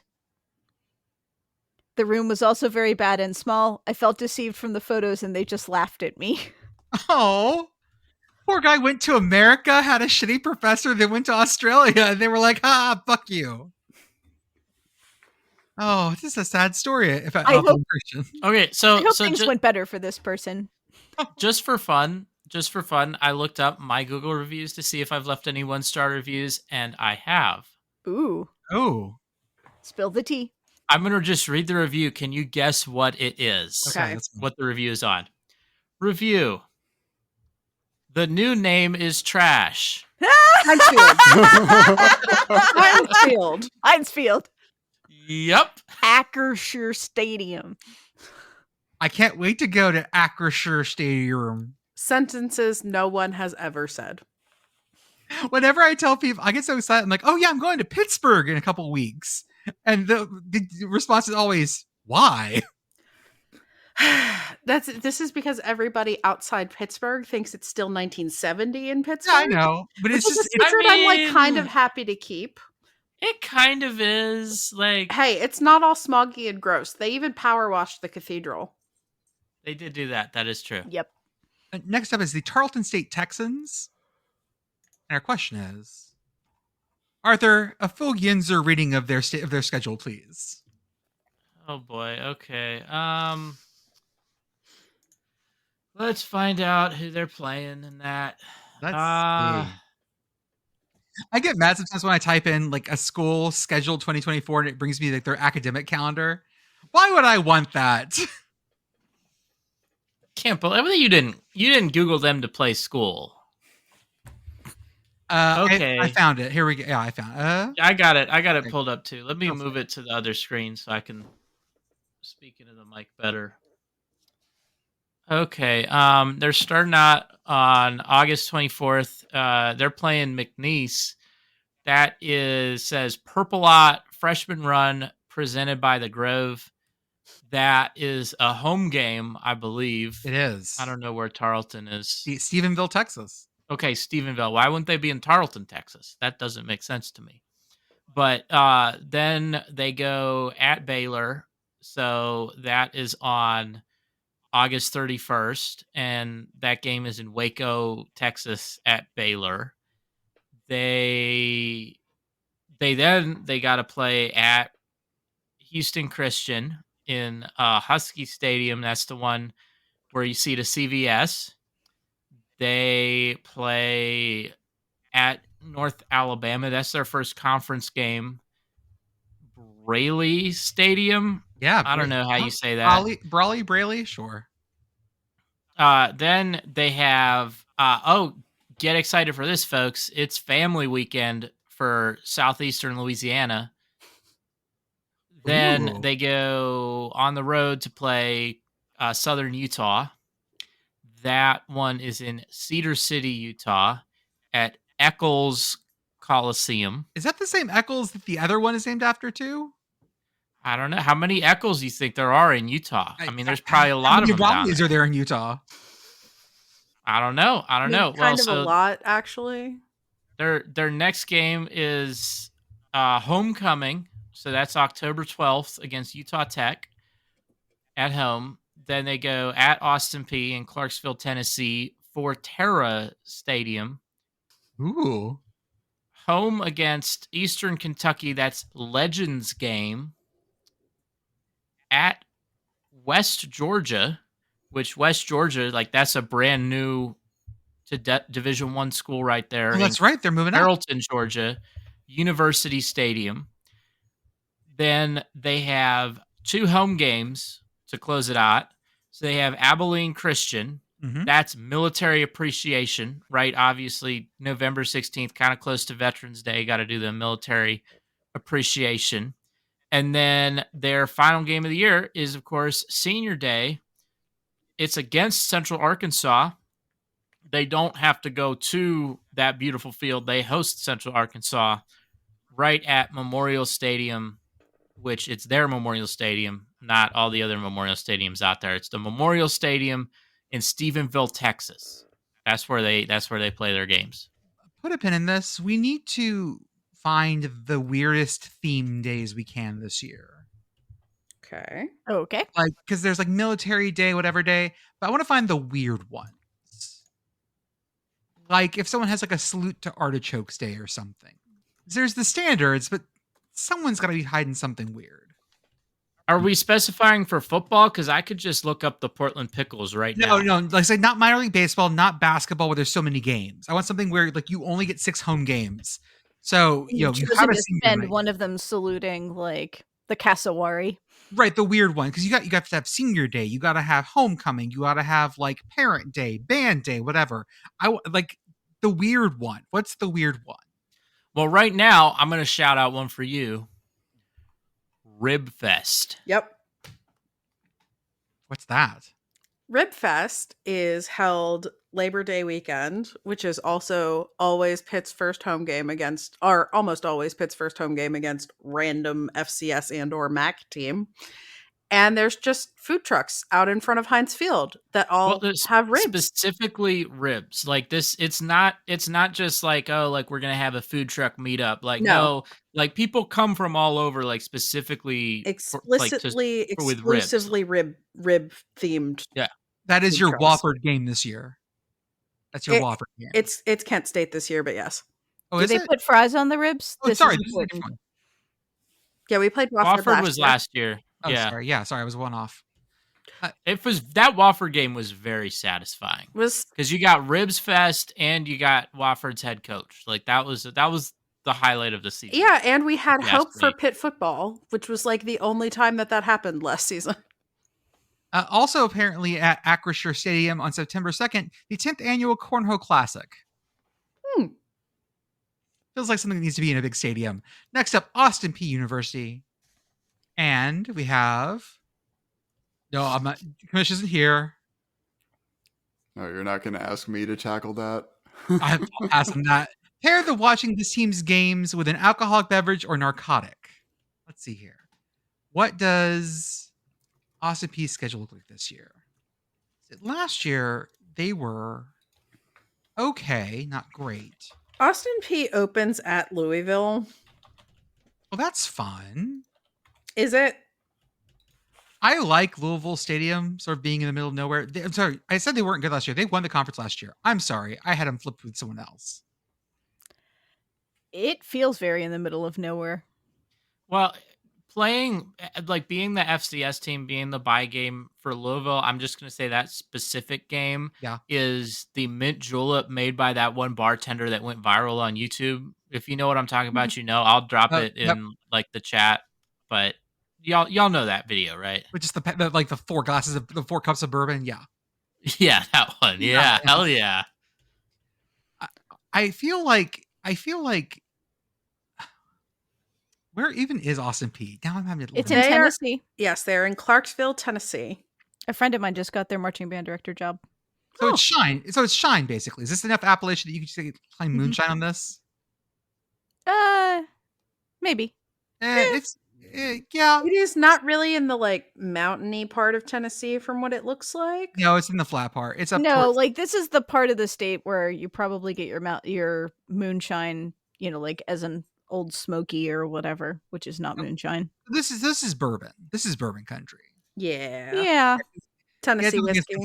Yeah. So I feel like a good Tennessee whiskey is how you get through an Austin Peay season. 4 more teams. Southern Utah. In Southern Utah, our question is: rate 1 to 10 the odds this team makes the FCS playoffs. I do not think that Southern Utah is going to be close to the playoffs. Probably not. They went 6-5 last year. Yeah, and not like in a super hard conference. I find their schedule. Well, they're going to start out their year playing at Utah and at UTEP. Ooh. Okay. Well, that's.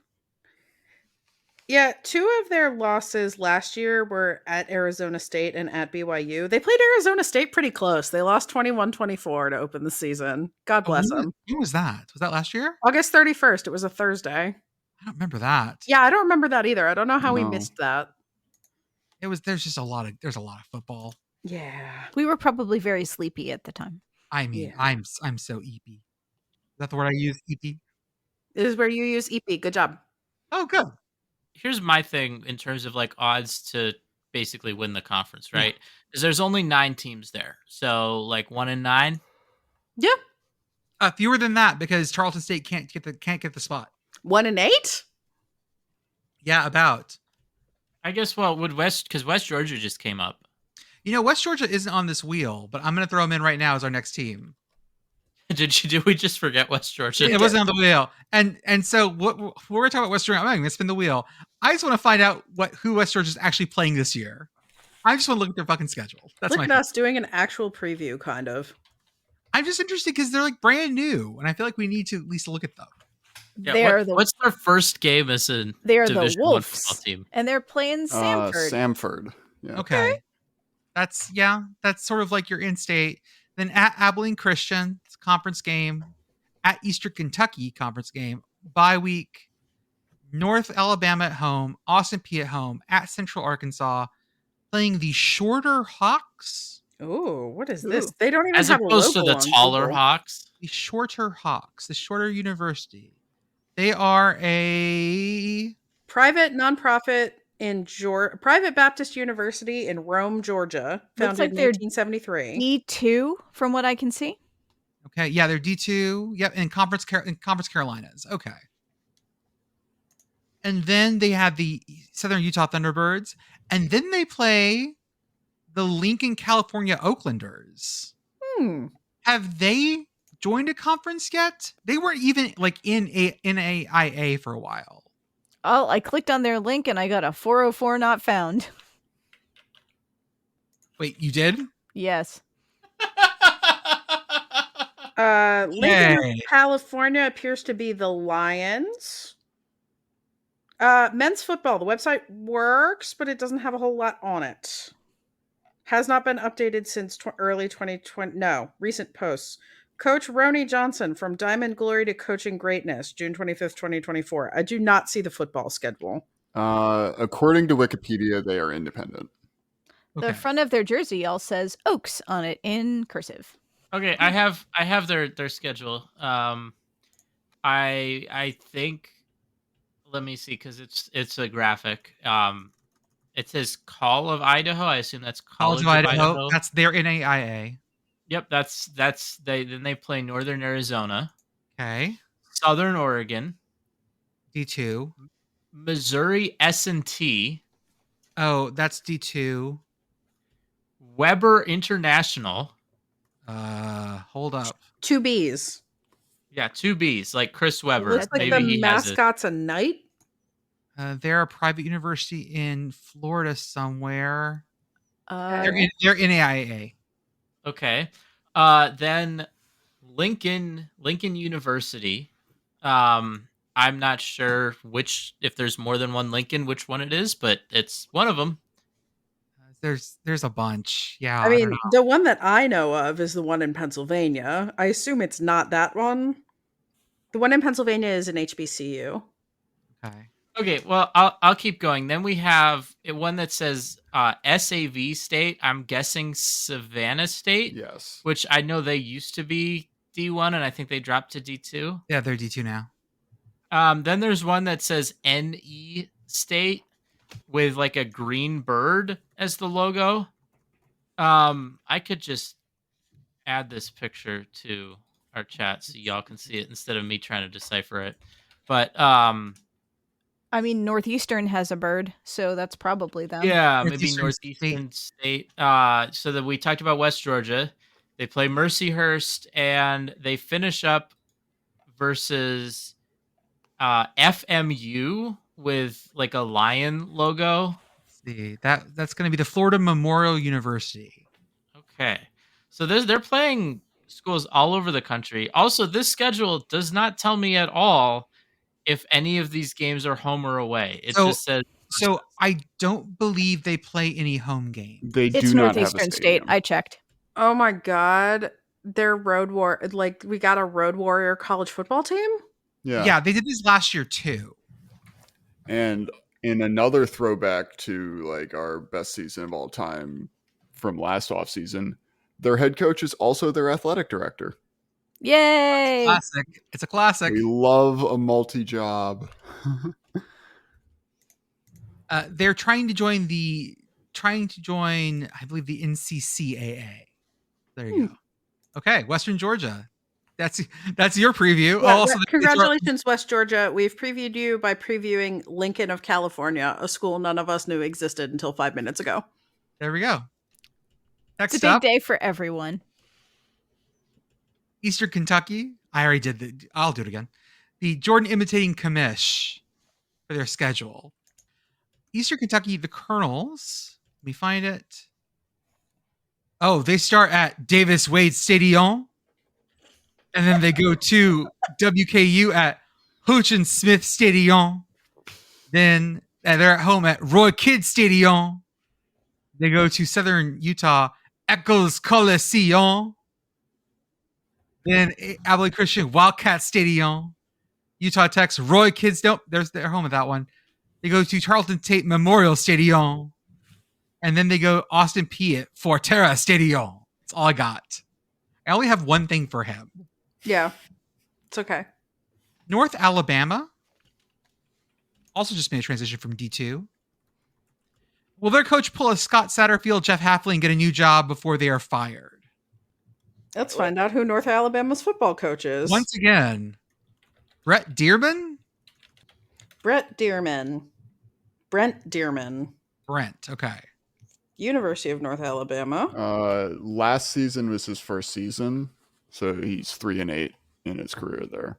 Yeah, I don't think he's going to get a new job before he gets fired if he keeps doing that. Alabama native who's been a collegiate head coach and served as offensive coordinator at Arkansas Tech, Kansas, Mitsu, and Florida Atlantic. Became coach in 2022, December 2022. Yeah, he's from the Gus Malzahn coaching tree. He is. He's an analyst at Auburn for the good Oh. years, for one of the good years. I mean, if they end up being Yeah, I mean, I could see him like maybe ending up being good and then just leaving rather than like a getting fired.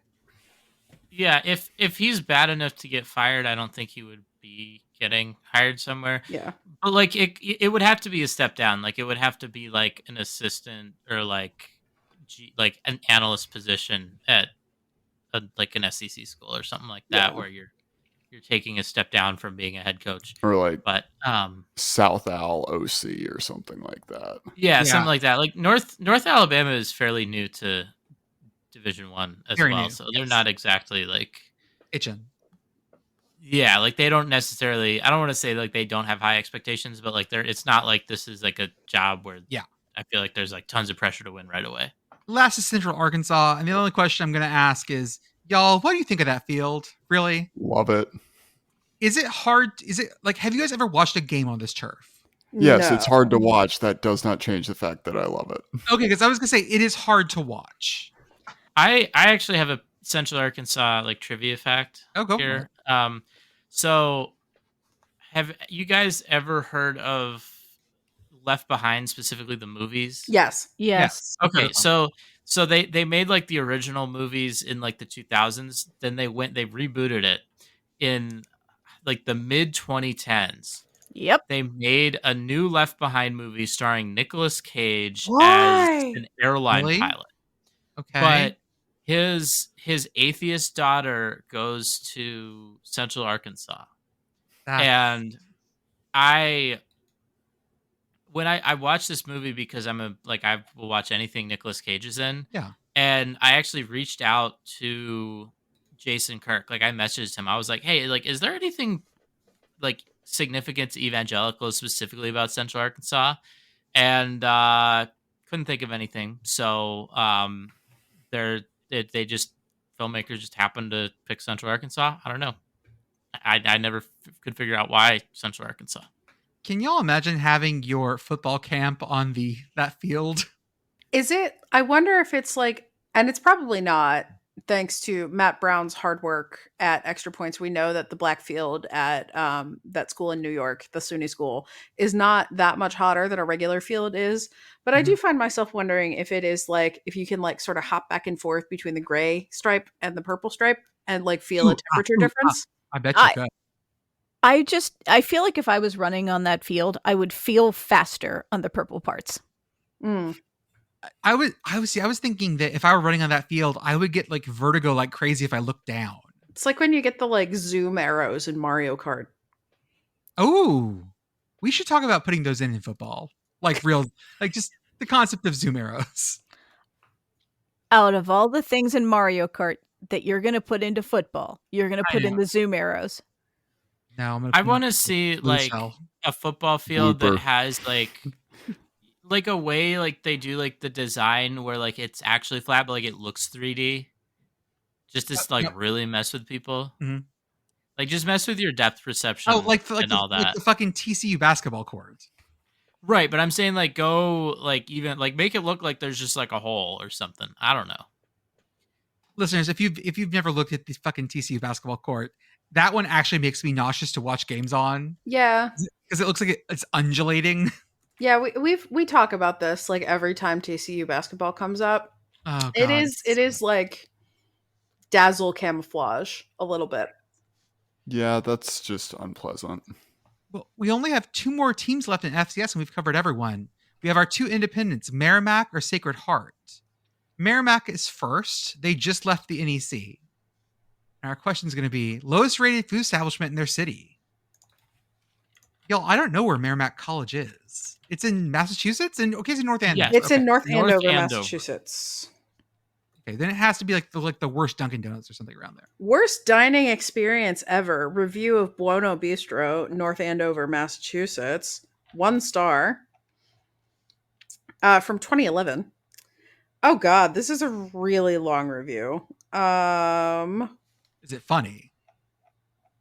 It's allegedly an Italian place. Okay. It took they ordered an expensive bottle of wine. It took them almost 20 minutes to get the wine. When they did get it, there were only 3 wine glasses. And after 10 minutes, the head waiter came back with a 3-ounce dessert glass because they had run out of wine glasses. And the reviewer would like to know how exactly an Italian restaurant runs out of wine glasses, and I find myself with the same question. That feels like a lot of first world problems there. It is. There are other things here. It's not a particularly fun negative review. Never mind then. Yeah, I'm honestly like the Dunkin'. There's like a Dunkin' that I think is on campus that only has 2.5 stars. That's the lowest thing I can see. I even saw because I was just like looking on Google Maps to see like what's near there, and there's a Dollar Tree, and I was like, oh, surely like that will have low reviews. Like, no, the Dollar Tree has 4.7 stars. No, I found one. Apparently, there's a TikTok restaurant. I got one too. Creator's Kitchen as seen on TikTok. 1 star. This is a review. This is a 1-star review of a place called Mr. Takeout. Oh! Difficult to order, as personnel are unaware of the menu items. Too very long to make the order and too long to get it delivered. Wilted lettuce, stale bread, unappreciated chicken. Never again. That's beautiful. It's almost poetry. The chicken just needs somebody to tell it it's doing a good job. Please appreciate your chicken, listener. Unappreciated chicken. Never again. Unappreciated Chicken is my sad dad band. Listen, you know what makes me appreciate some chicken? When it is formed into the shape of an Arkansas Razorback. Let me tell you, I'm embracing the hog right now. The only way I eat chicken nuggets is if they're shaped like a pig. And lastly is Sacred Heart University. And our question is, will this team have... Okay, we've done this before. We've done this one too many times. No. What's the closest national park to Sacred Heart? It's probably one of the ones in Maine. Yeah, I think so. Probably Acadia. Yeah, Sacred Heart's in Fairfield, Connecticut, so it has to be one of the ones in Maine. Because there's not like a lot of national parks. It's giving me a bunch of like state forests. This is not helpful. It's probably Acadia. Yeah, it has to be. Yeah, it would be Acadia. Because the only two that are like, it can't be New River, and there are like no other national parks. Shenandoah would be closer than New River. But. Yeah. I mean, the fact of the matter is the whole reason we have national parks is because we kind of broke New England. So I have to say, like, I didn't realize you guys have absolutely no fucking national parks in the Northeast. Yeah, that's because we had ruined them all, and Teddy Roosevelt is like, I refuse to let Yosemite be Niagara. There are also like national recreation areas and stuff. Like the Delaware Water Gap is really beautiful. It is not, and it is like some sort of protected land. It is not a national park. There is very little federal land in most of the like east. Watch that CGP Grey video. CGP Grey. I was about to say. Yeah, there's Cuyahoga up near Cleveland. Yeah, honestly, like with that one, I feel like they're really like kind of stretching. Like, oh, we need to have some national parks in like other places. By driving distance, they are closer to Shenandoah, but that's only because it's pretty convoluted to drive to Acadia. Maine is one of maybe the most you can't get there from here states. West Virginia would like a word. Green Mountain National Forest or White Mountain National Forest in New Hampshire. It's not Those are not, no, national forests are not overseen by the National Park Service. Correct. Oh, watch that CGP Grey video too. It's the same one. Oh, it is the same one. Never mind.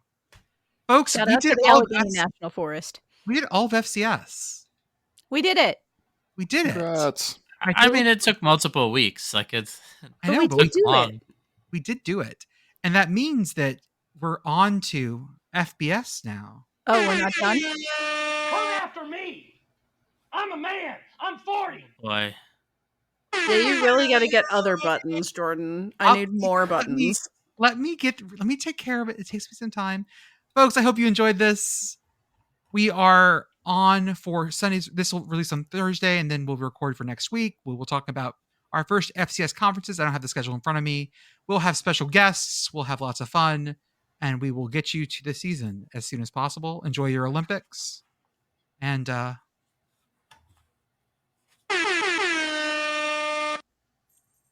I have regrets.